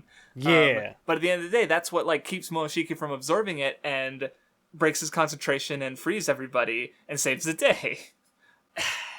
And then you get a really good moment with the father-son Rasengan. Yes! Which is, like, like, you even see, like, a bunch of flashes to Naruto's, like, past, like, you know, the page of, like, you see Jiraiya doing it, him hitting Kabuto, Neji dying, like, just Naruto's past, that his long story. I guess it's very similar, like how, I don't remember if it was in the manga, maybe it was, but in the anime, definitely, like, when Naruto does his final clash with Sasuke, and he's, like, lifting up the Rasengan, and they're, like, all the or maybe it's just in an anime opening. It was in something. No, it's in the fight. It's in the fight, like, because Naruto has, like, yeah, everyone who's been with him, like, sort of helping to make the Rasengan like this, where Sasuke sort of has just Itachi's hand with his Chidori, because that's the only person he's had, you know, in comparison. Yeah, so, and this is, like, correctly. Boruto's take on that moment, if you will. Yes, and it's, like, well, because, like, and another thing I just thought of is, like, Boruto learning the Rasengan is kind of amazing, because he did it, like, Naruto had to do use the shadow clones to supplement it, because he couldn't figure out how to do the chakra molding the same way, but Boruto's learned multiple, like, elemental releases, so he has no problem doing a Rasengan alone, like, without shadow clones. Yeah. Which goes to talk about how, like, talented he is. But, like, here, Naruto's, like, helping, you know, Naruto is that other person, like you said, comparing it to the moment in the fight from the anime, and Naruto's that other person, so you get this big old fucking giant father-son Rasengan. Yeah, it's really cool, because, like, he holds it up, and then, like, Naruto, and it's just, like, the way it's, like, above them, it's... Yeah, and it's, like, he's, like, it's so heavy, like, you know, the weight of Naruto's past, you could say, and he's, like, how much training did it take to get this big? Because, like, Naruto's gotten so much strength over the course of his life, and he's just like, even like he gets a little teary-eyed, and it's so good. No, but Boruto's not interesting. Boruto doesn't have ideas. Boruto's bad. Mathwiz says, no, chill. No, it's fair though, because like I said, Boruto, I feel like the anime gets a lot of undeserved hates just because it's just like what it's doing. People just don't like, but people didn't like what Naruto was doing in the first place. So whatever. Rock Lee's not the main character, so Naruto sucks. It abandoned its theme of hard work beats talent. Guess Naruto isn't good. Big sad. Hard work is the most boring fucking theme. Why do people garp about that? Like, who cares? Hard work is lame. And no, that's not what I mean. I was gonna say, it's funny you bring that up now when Boruto's like, how much training, how many years did it take to get this? But hard work. No, yeah, it's just like, I don't know. It's just like when if a story only had hard work. Yeah, if like, it only boils down to that. If you don't do hard work, you lose. So interesting. Like, I just don't care. Like, the fact, like, because I've been, like, watching, I'm, like, 50 episodes of Hajime no Ippo. all the characters work hard. That's the least interesting thing I have to say about it. You know, it's like, it's not interesting to like, I haven't seen it done in a way that makes me think like wow, that's interesting, unless you I don't know, like I guess Aikatsu stars, but that's a different conversation. We're not ready for that conversation, because I just kind of popped in my mind, I'm like, shit, never mind. But even then, it's not even just about hard work, so it's like whatever. But yeah, Boruto uses his shadow clones to sort of do a very Naruto kind of move with the father-son Rasengan, and and like when Sasuke getting like incorporated into it too, where they do like the like they swap places with the like that Renegon technique. Yeah. And then it's like a shadow clone. So it's like, no, Boruto is like being boosted by both characters. So he's like inheriting both of their lessons, and so like they're helping him like in the fight. Naruto's power, but he's walking down, Sasuke's path. Because the shadow doppelgangers, the shadow clone, it is very much like a Naruto thing, but also like Sasuke like being the decoy and like swapping places with him. It's also like it's good. And yeah, it's cool. He delivers his final blow and beats the shit out of him. And Sasuke's like, well, you finally remind me of Naruto, or you do, he really like. Cause I think that's a good page. The page where it's like split down the middle, and it's like both of them. It's good. The soul of a shinobi remains the same as they've mentioned a few times, like, because Boruto is like compromising that with his cheating, but now he's like grown up a little bit. And then you get the weird like, oh, stuff's gonna happen later, where Momoshiki gives this sort of like prophecy where like if you can't beat a god and just be normal, like, because now he's got the diamond thing on his hand, and also what was the blue eyes shall take everything from you, and Boruto's got really blue eyes. That happened. Did this happen in the movie, or was it added in the manga? No, the scene of like him being like, those who defeat gods cannot remain ordinary individuals, that's manga. Okay, so yeah, because I know you talked about the blue eyes scene earlier. I was just wondering about this, because this is like stuff's gonna happen later, where the movie's like trying to be its own more or less self-contained thing. Because which is actually like, even if you watch that movie without having context of Naruto, it's like it would be easier to put yourself in Boruto's shoes because you don't know Naruto's history, and then like you see like all the flashbacks and stuff during the father-son Rasengan scene, and that like gives you like you're so that's like I hadn't considered it from that perspective, because it's like because we came at it from like full well knowing Naruto, but so it makes sense I would also cut out this stuff, because this is supposed to be like thinking about the future of the series, which is and again doing what the start teased and teasing stuff that's to come. Like, I guess in this case, like the appearance of the diamond does at least need a little bit of context. So in this case, it's more justified, I think, because it's like directly ties into what happens after this, where like the start, it's like stuff's gonna happen later. Just bear with me, and I was like, okay, I know, I don't need you to point it out to me. Yeah, with because like how the movie does it, like it ends with Boruto being like I'm gonna follow my own ninja way, da da da da da. There's like a joke about like, Mitsuki's parent is Orochimaru, and it's like, what? And then it just kind of ends on like Boruto's gonna Boruto. He's his own person. Because like now that you mentioned like the movie is basically just like this, like I can't help it like there's wind down period where like Shinki talks about how like he's kind of like so it's mainly like the fallout that is different. Okay, gotcha. Well, I'll just because like I don't know, just the way it like the arc ends with like Boruto talking about like, this is my story, like that's just like it feels like it's bookending it, because he opens up to this is my story now. This is still my story. But now he's earned it through the climax. So like that part makes me feel like that's a movie. That's how the movie ended for sure. Mm-hmm. But here it's just like next chapter. Like Boruto definitely does it as like this is like the prequel to the prequel, or not prequel. What's the word I'm looking for? I don't know. It's like the preview to the preview. I don't know. Mm-hmm. Yeah. Well, like I don't know. I was just reading, looking over the Shinki conversation again, because he's noticing how like one of his teammates even says like, well, if you fought Boruto, you'd beat him.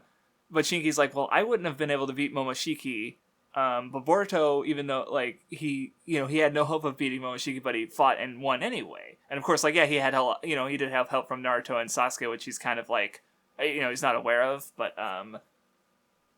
like if Gaara says like don't focus on yourself, don't like worry about the roads of others or the steps of those who walk beside you, which is of course like that kind of like makes me think of Sasuke and how like he was so focused on the fact that Naruto was like surpassing him and during the or after the Chunin exams and stuff, which yeah, good advice, Gaara.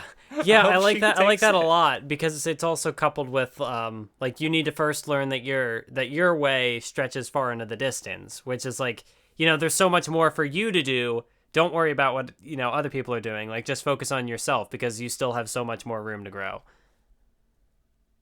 Gaara's a good boy. I also did like the moment at like the end of the fight where Sasuke and Naruto have like a little banter. It's like, you don't look so good. And Naruto's like, neither do you. So it's like the rivalry is still there because Sasuke's like, I'm still able to stand on my own. And it's like, okay. Oh yeah, I guess since you mentioned like the Boruto Sarda thing, like there's a moment where like Boruto's saying like, I don't want to be Hokage, but I'll be your right hand man and work hard to protect you. And she kind of like blushes a little bit and she's like, what the fuck are you saying? Don't say that's kind of cute, I guess. I kind of didn't like that because of how like she very much had like the sort of reaction. She kind of does that too. That's fair. It was a little more animated than I would have liked because like when I talked about the scene that's true. When I talked about the scene in the movie, like it's just like a little blush. It's not like a so it's like it's a lot more reserved emotion, and so like if like. I don't know.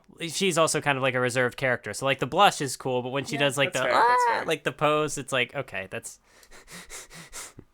yeah, no, that's okay. Yeah, that's fair. But Boruto's good actually. Me also like Boruto's not good. Me like picking at the tiny little That's relatable. But anyway, yeah, Boruto, he's going to follow his ninja way, which might, he's like, he wants to be cool like Sasuke. Or that's the road that he might be more willing to follow. And then, he's got the weird diamond on his hand, and yeah, that's the end of the arc. We're oh god, this is gonna be 2 hours in, and we talked about 2 arcs. I mean, luckily the other two are shorter. But like we out of like the 30 chapters we were gonna discuss, we're talking about like 20 of them now. So. So anyway, they go to they're on a mission. It cuts into the future a bit. Like for me, this is like 100 episodes because like this is the arc that they were just starting to adapt, or they just did adapt in the anime. I think it's on delays right now because of COVID-19. So I don't know what's up with the Boruto anime right now, but like I don't know. The reaction I saw was weird because like I definitely saw the sentiment of like, oh, Boruto anime is finally getting good, or it's finally getting to the good. But like reading this arc is like it was fine. I can also think of like a small handful of arcs that just I watched in the Boruto episodes that I watched that I thought were better. So, but like I said, I'll rewatch the anime and we'll just talk about this one here. I almost feel like at that point I'd be concerned that like Boruto does its own anime only thing and it already kind of covers the ground that these things get into, and so maybe there's like some redundancy to it, but maybe that's not the case. Maybe, but people would argue that probably the slice of life and the things in between, the filler, it's all redundant. Anyway, so yeah, they're on a mission against some of the Mujina bandits, and they take them down.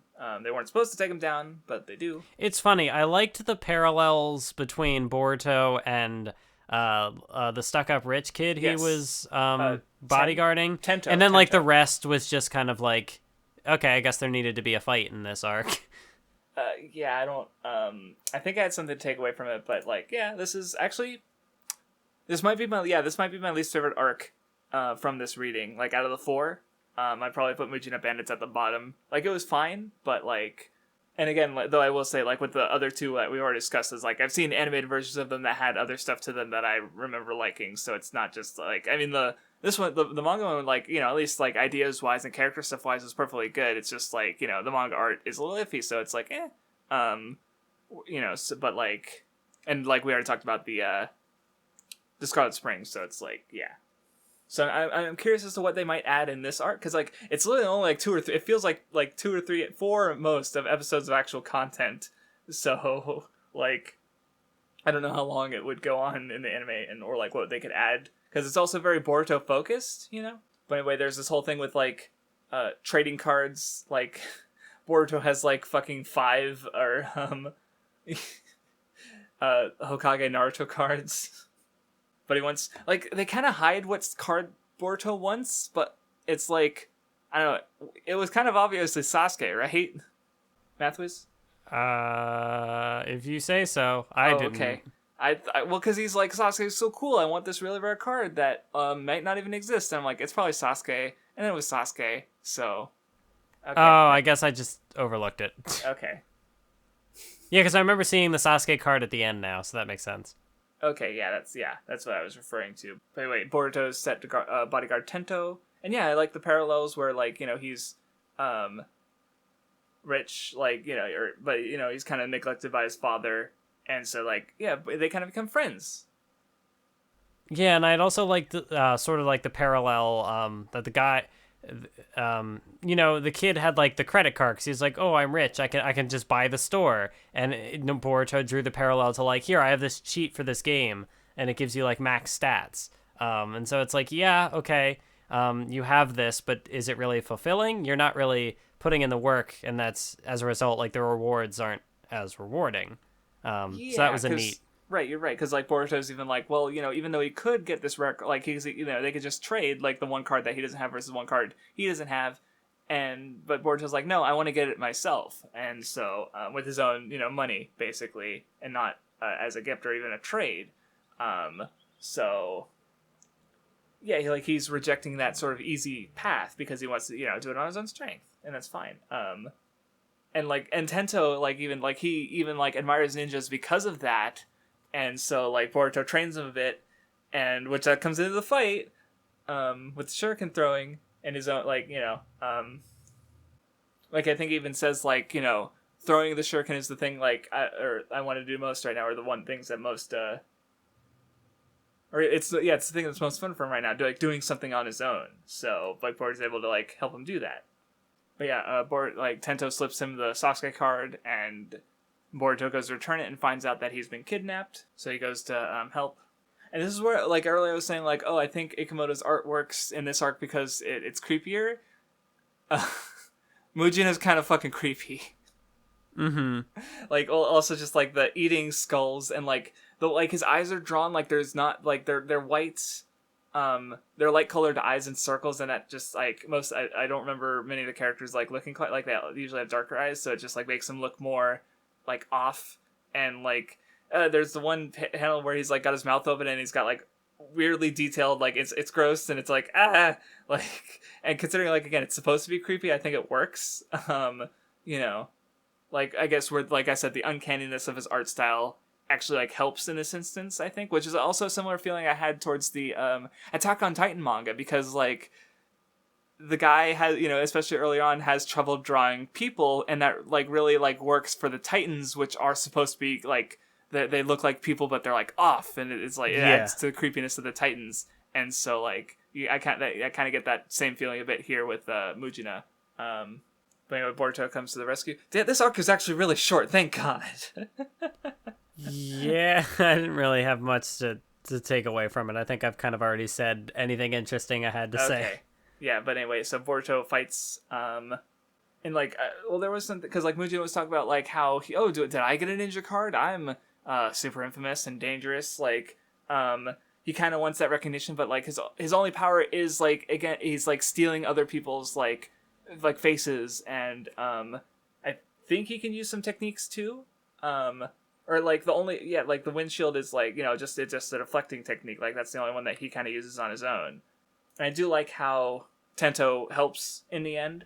Yeah, it was a good little moment, because the guy was looking for all the shadow clones, and he's like, wait, but you didn't have another clone. Oh, okay, I skipped over this because I was just looking through this, I thought it was funny, because they're when they were playing the card game, there was a joke I where Boruto's isn't there a rule where you can win through perseverance? And I just thought that was funny, because in a fight you can do that, but not in a card game. Because Boruto's speaking from his real life experience as a ninja, and it's because where willpower is a legitimate factor into things, but they're playing a game where it doesn't matter. So I thought that was funny. But But yeah, that was about all I had to take from it, I guess, where, like, Tento has this, like, will of a ninja to, like, try and pursue that Boruto gave him, but where Mujina is just kind of like, again, he's using other people's powers, so, Yeah. and he deflects, like, he's got the deflection technique, so it's like, yeah, there's a reason he hasn't gotten any recognition, basically. But yeah, Boruto's able to hold him off until Mitsuki and Sarada show up and save the day. There's a little bit with Boruto's marking turning into, like, an arm tattoo. And yeah, that's about where that was. Okay, that might be the fastest we've ever discussed an arc. Because that was multiple chapters, and we just flew through that, and I'm like, oh, thank God, we're almost done. Because I was worried for a second. I was like, oh no, we have 2 arcs to go. So yeah, I guess that reaffirms how I feel about, like, yeah, this isn't even the, like, it's the weakest arc of this stretch, and, like, it's weird to me that people say, like, oh, the Boruto's anime getting good because they're adapting this, and I'm like, but this is the weakest part so far. It's weird. There's anime original stuff that's better, and usually people, that's like a death, like, oh, the filler arcs are better. Like, yeah, but it's a little different with Boruto, as that we've discussed. So anyway, Mujina name drops Kara, the Husk, who are looking to be, like, major antagonists going forward. Oh yeah, also I only found this out recently, and I'm really noticing it looking at, like, the like, did you notice like, in the table of contents and even in the logo, why he's called Boruto? No. Because there's a bolt. Oh yeah. It's like, for some reason when I first heard it, I was like, bolt, like lightning bolt, yeah, because I don't know, he's fast. But now I'm like, oh, it's because there's a spiral on bolts. Uzumaki, Rasengan, like, it's same sort of, like, scheme there. Oh. So for some reason, like, I remember hearing that recently, I was like, okay, that makes more sense. And now I see it on the literally the logo, and I'm like, oh, okay, it's right there in front of me. And I just, well, maybe because, like, I don't know if the anime logo has that, but the manga logo 1% does. So I'm not calling him Bolt, though. Nor am I calling Sarada Salad. I'm pretty sure it's not even supposed to be salad, but it's funny. So anyway, we get the meeting between Kara. They're all big. Like, apparently they're strong. They talk about their fuck up with the vessel and how, they need accountability.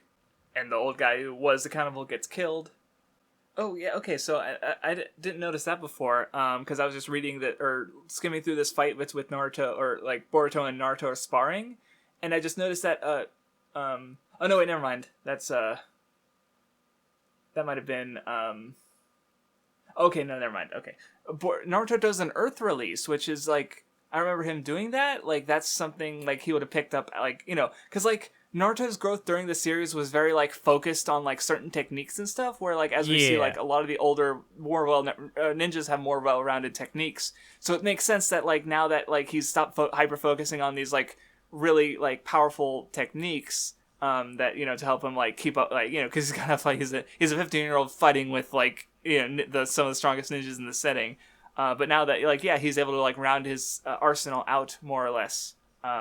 Yeah, my first thought when he did, like, the mud wall was Kakashi, because I'm pretty sure that's a thing he's done before. That's totally, yeah, that would make sense, because, like, he's, of course, because Kakashi was Hokage for a while, so of course Naruto's gonna, still learn, like, he there's probably, like, a long period where he just kept doing missions and learned new techniques like this, and so I didn't notice that the first time through. I just, like, because I was confused for a sec, because, like, he's using the shinobi tool, but that was the one that, like, can absorb techniques, like, directly, because, like, ninjas need to read the hidden meanings behind meanings, and then he, like, kicks Boruto in the back.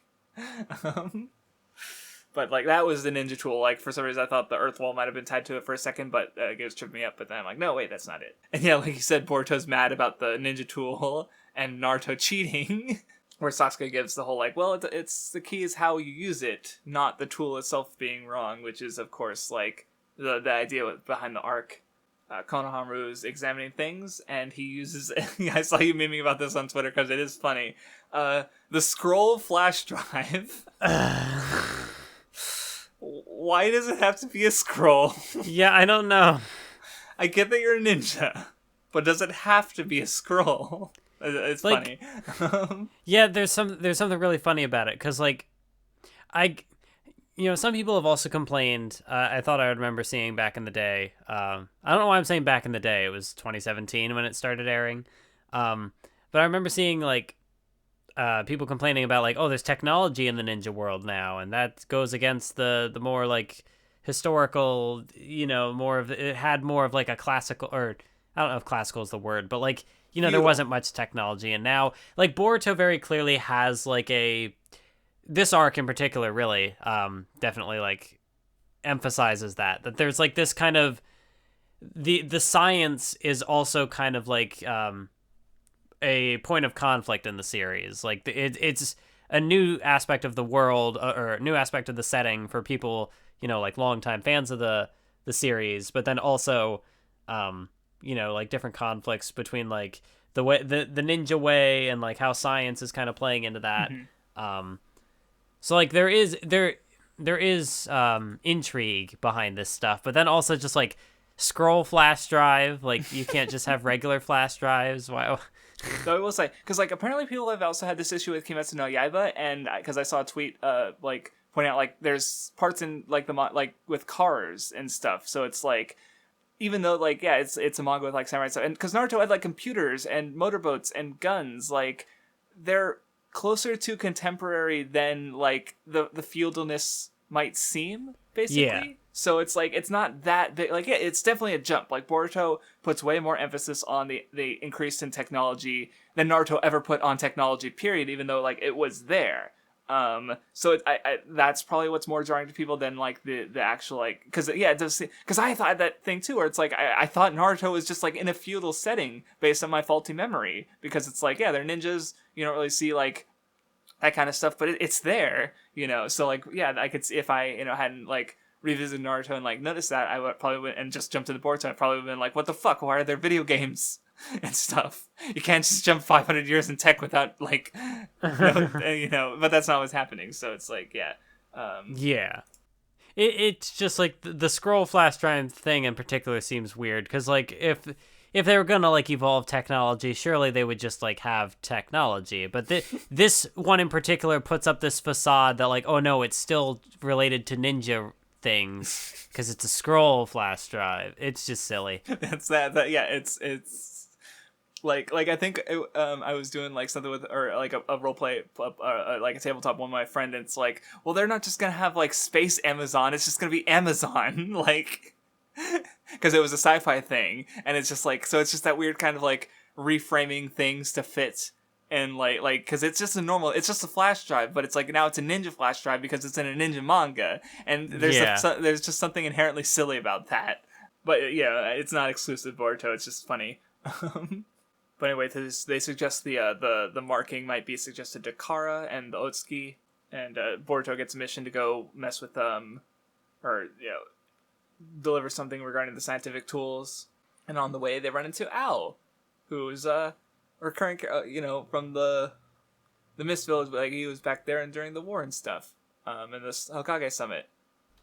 I think this is an interesting character to use, because he really didn't have much of a factor in Naruto. Like, yes, he was a plot point at one point. Like with the Danzo, the Kage Summit arc, more specifically, was like the most I think he was ever. Yeah, because he's like really he was more involved. there for he had some interactions with like the other two for sure.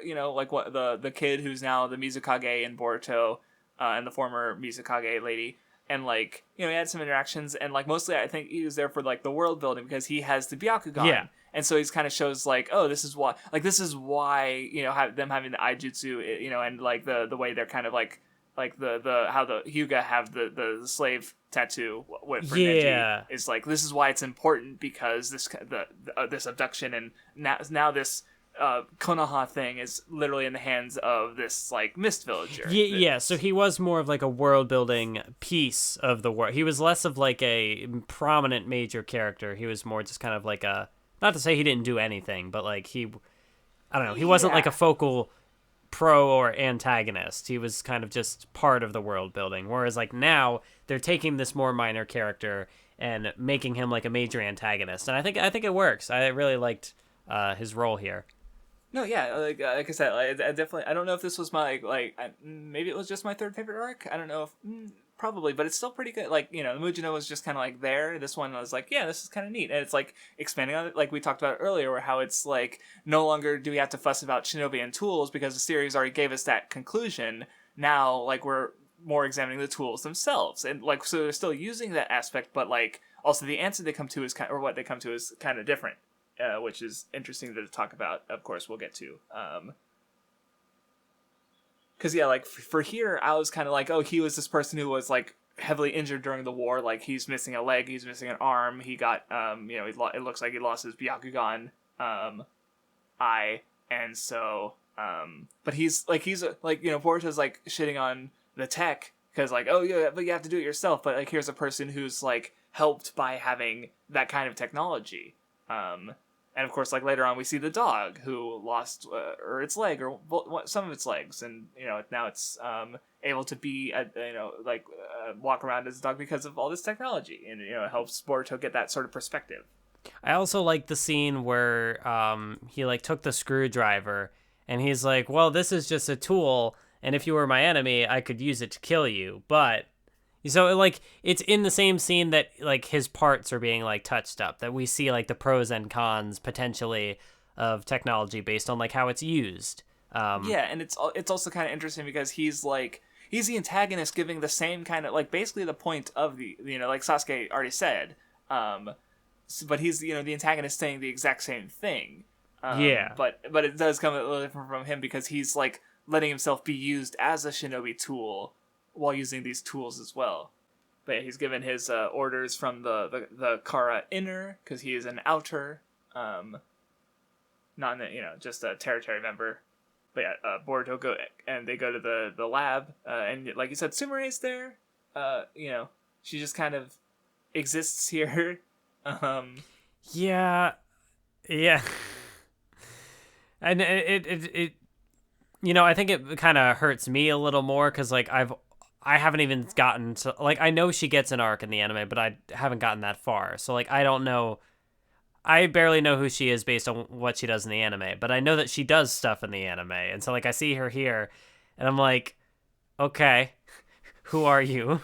And also, like, I don't even, you know, I'm going to harp on the art again, but I really don't like her character design. Like, you talked about the one guy. In the anime, and also the voice acting, because she says, like, hello, she's definitely cuter in the anime. And in manga, she's just like... Well, like, yeah. There's very clearly supposed to be, like, Hinata parallels. At least that's what I kind of gather from the anime. Because, like, she's the...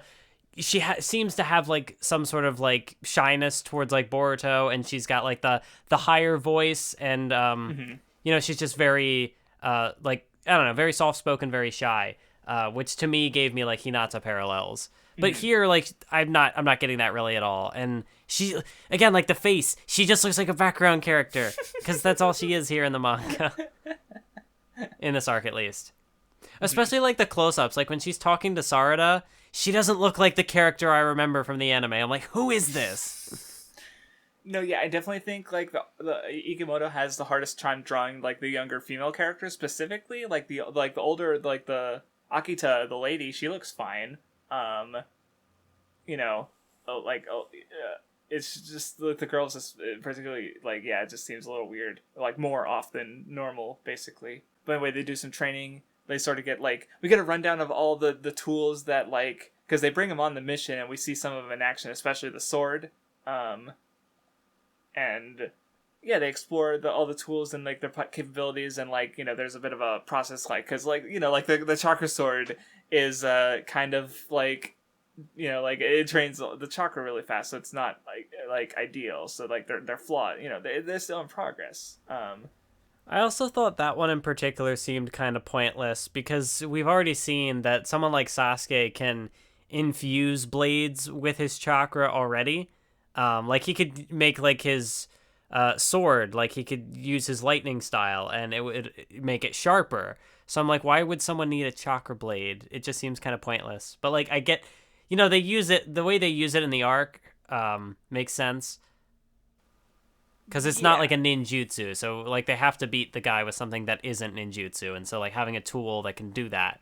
Yeah, and I guess, like, works. Well, like, and also, like, in the fact that it, like, drains your chakra, it's very much like, you know, the point's even brought up that this isn't a video game cheat. Like, this has consequences to it.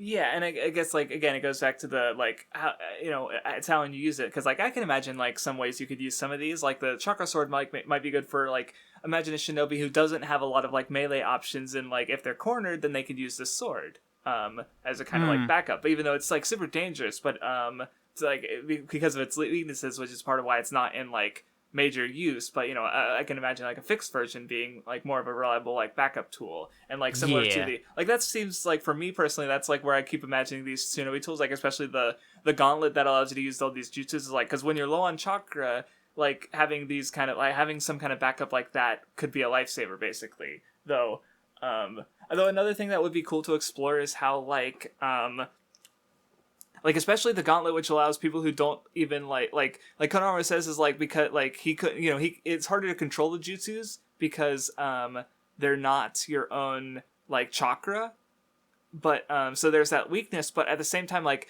honestly, the gauntlets kind of feel like the invention of the gun, because it's something that, like, anyone can do, and it's, like, so much more powerful, like, because you can hand anyone a gun and suddenly they become like a lethal force. And now you're handing everyone, like, a plethora of jutsu that they can just, like, everyone has, you don't even really need chakra, so everyone can just do this. So, like, that like really changes the Naruto setting in a way that, like, I don't know if the series will touch on, because that's so major, basically. Like, so, like, again, I won't mind if it doesn't, but if it does, like, color me, impressed, because, like, that's a cool world building thing, and that's because that's, like I said, all these gadgets are kind of big deals, or they could be framed that way.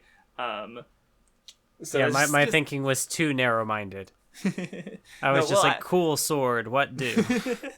Well, no, it's like, I think I've talked about it before, but I've done, like, a lot of the role play and stuff with, like, and even fan fiction, like making original stories in other settings. So, like, a part of my brain is going to consider, like, what ideas am I going to have with these kind of, like, tools offered to me, in this case literally speaking, with ninja tools, and, like, what would I, if I were to write a story with Naruto, like, what would I do with this? Like, obviously I have no plans for that, but that's just, where my mindset kind of goes from my, like, history with writing with that. And I definitely think, like, the way that they use the sword in particular in the fight, it is cool, and, like, they make it work. So it's, I don't know, I guess it was another little nitpick thing where I'm like, what does this do? No, it's fine. Boruto's group is sent off on a mission, since shit's going down. Konohama, they've lost contact with, they're using the opportunity to test some of the ninja gear. Oh yeah, and I guess you mentioned it already, the Sumire Sarada interaction, where, like, Sumire is, like, kind of teasing that she likes Boruto, where it's like, which is, it's weird in the manga, because, like, this character doesn't exist and hasn't existed before this point, where with the anime it's like I said, there's a whole arc with involving Sumire, so it's like, the added context with her, like, relation with Boruto would be different. So, like, because she has this bit where she's like, aren't you bothered that other girls might be interested in Boruto? Because I am certainly, that would bother me. And so, it's like she's teasing Sarada about, like, her feelings towards Boruto. And so, like, it's again, it's kind of weird, because, like, Sumire doesn't have all the context there, so yeah.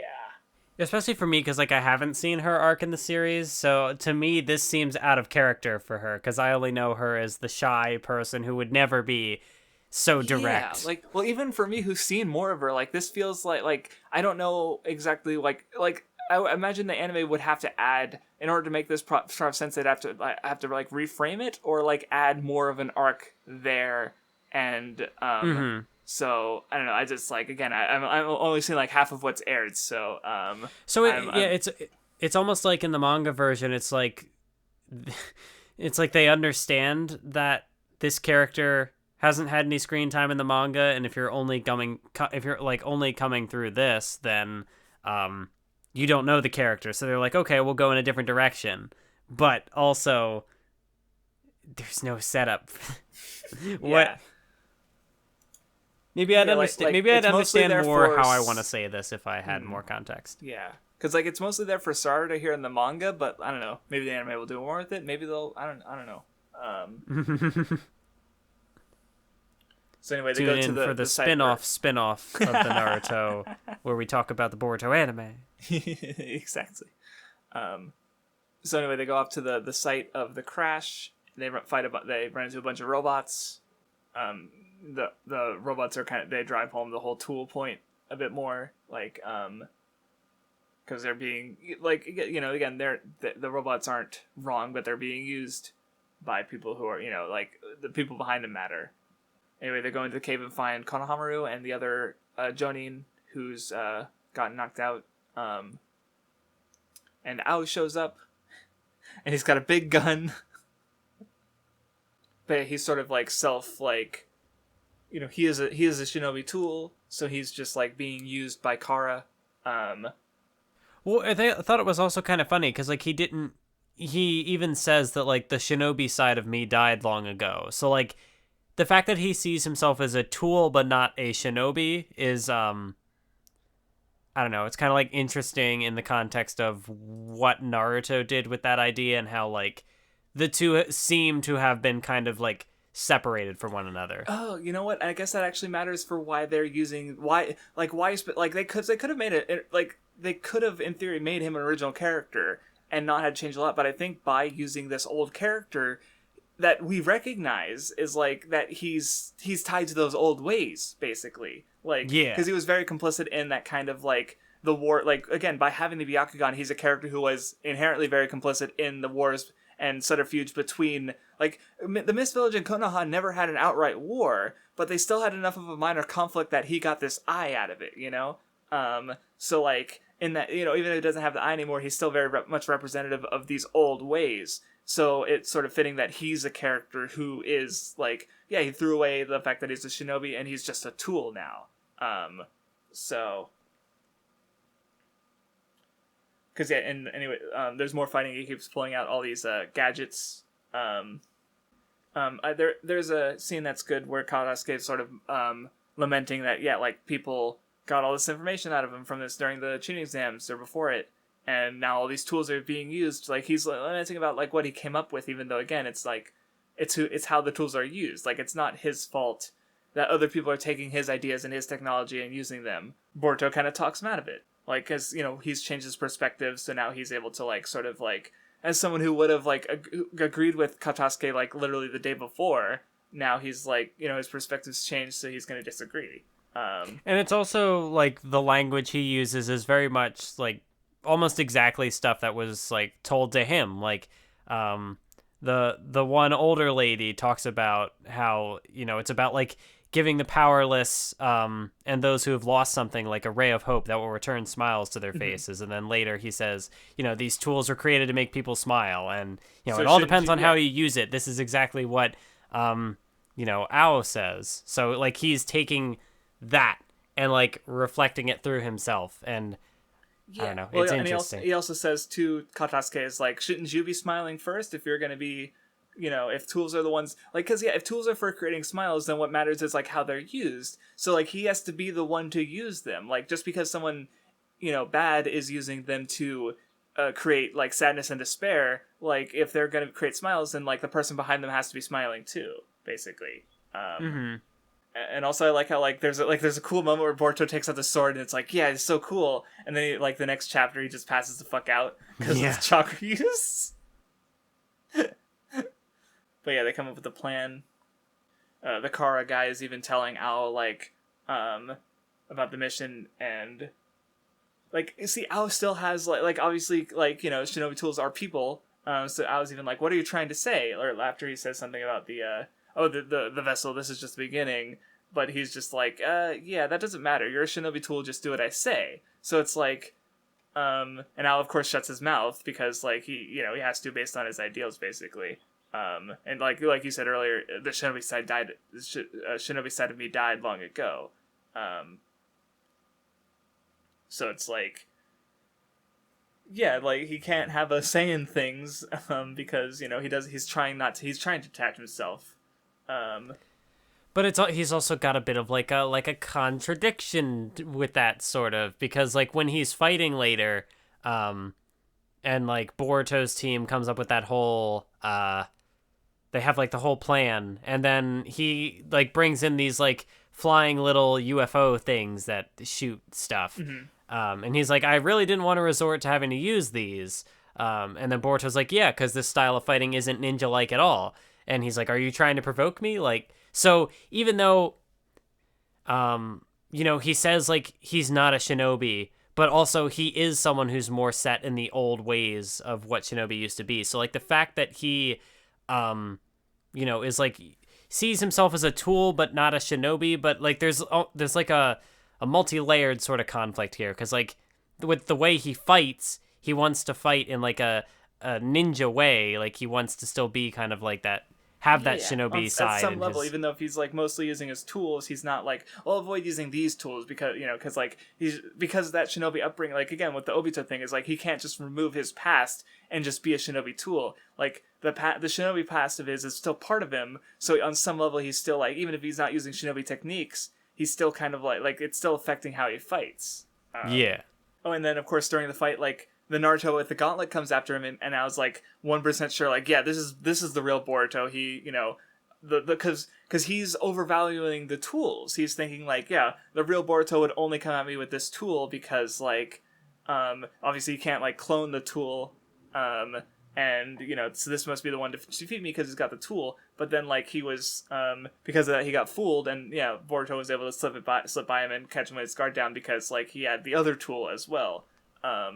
But like he was so certain of his goal because like again because of the focus on the tools themselves.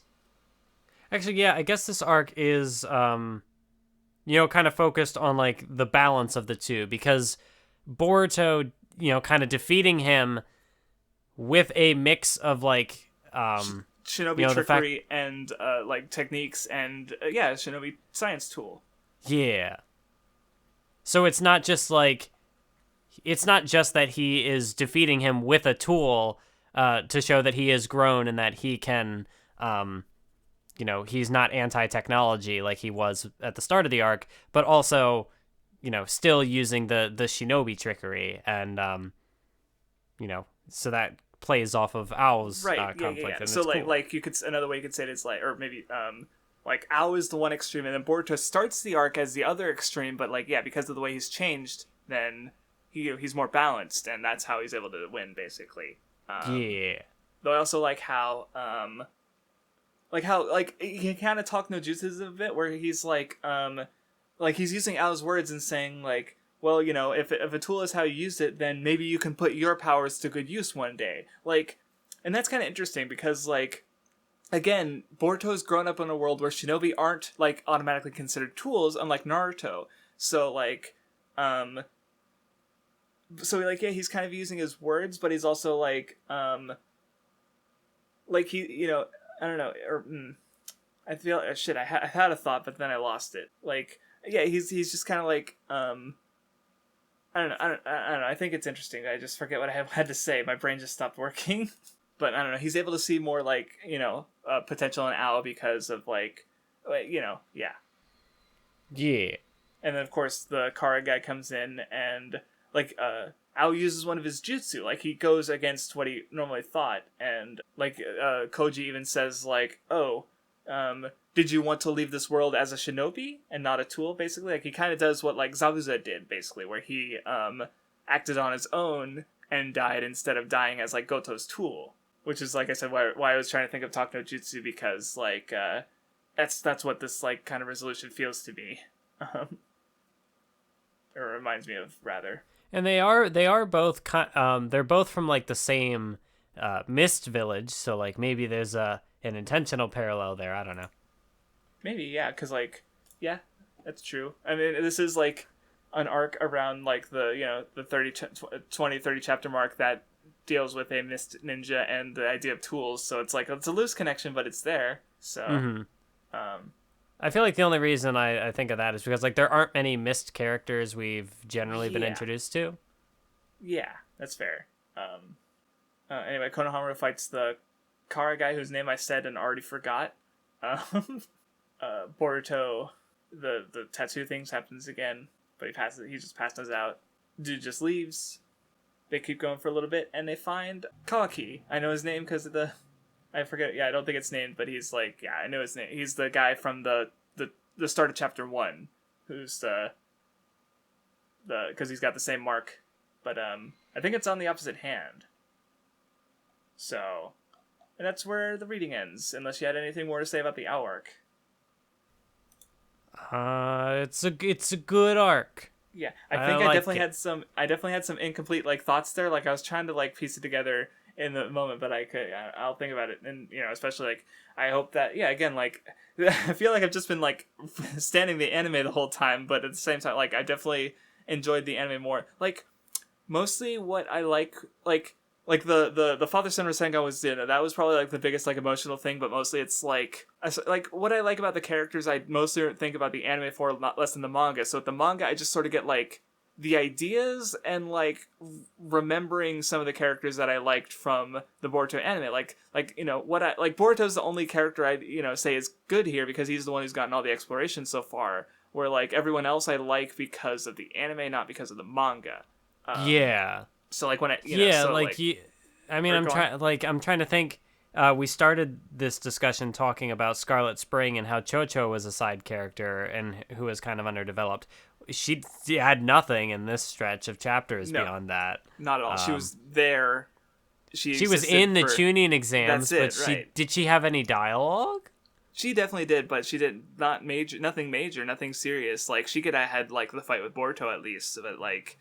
Yeah, like, it's just... So, it's like, the manga... I don't know. The art's, like... the only...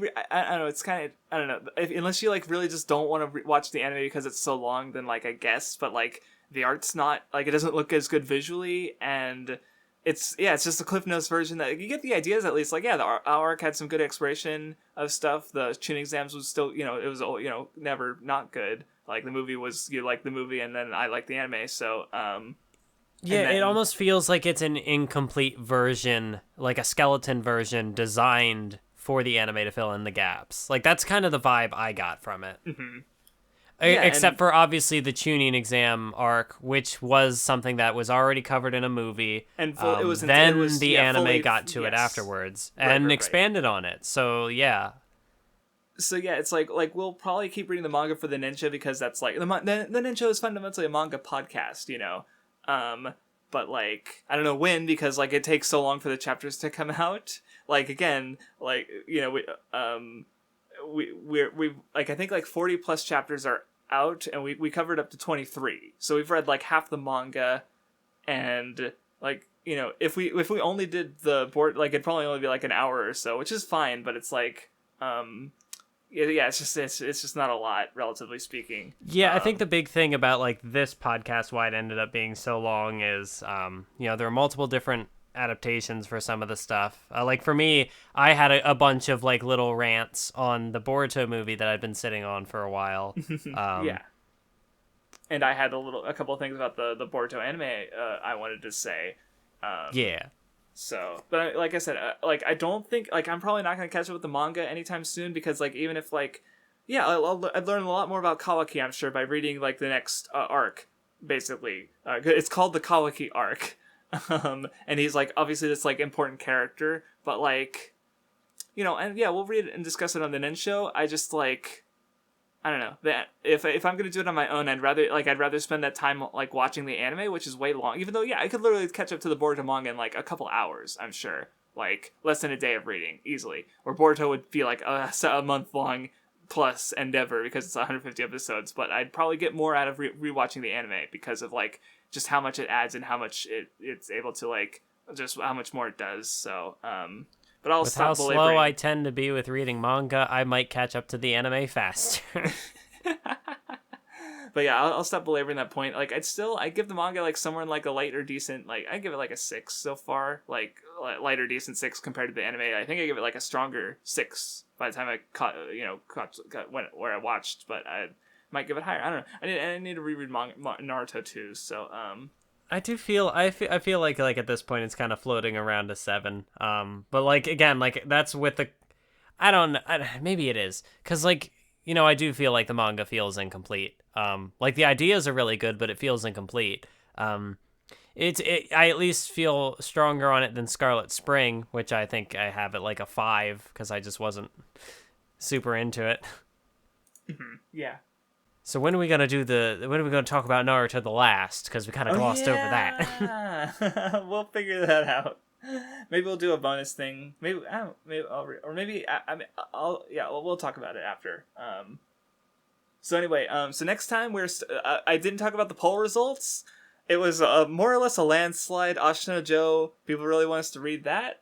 So next time we were reading from chapter 1, volume 1, chapter 1 to volume 5, page 88. So there's only one translation. So just I don't know how that Mathwiz, you said that the site you're gonna read it on has it divided by volumes. Yeah, because you said there were no chapter breaks. Right, because of how it depends on how it was uploaded, and so I checked a different site, and chapter or volume 5 was in chapter 56 or 76, and the part that the break is on is 5 pages into that release, and but then the last 4 chapters were literally just whole volumes, so I don't know how.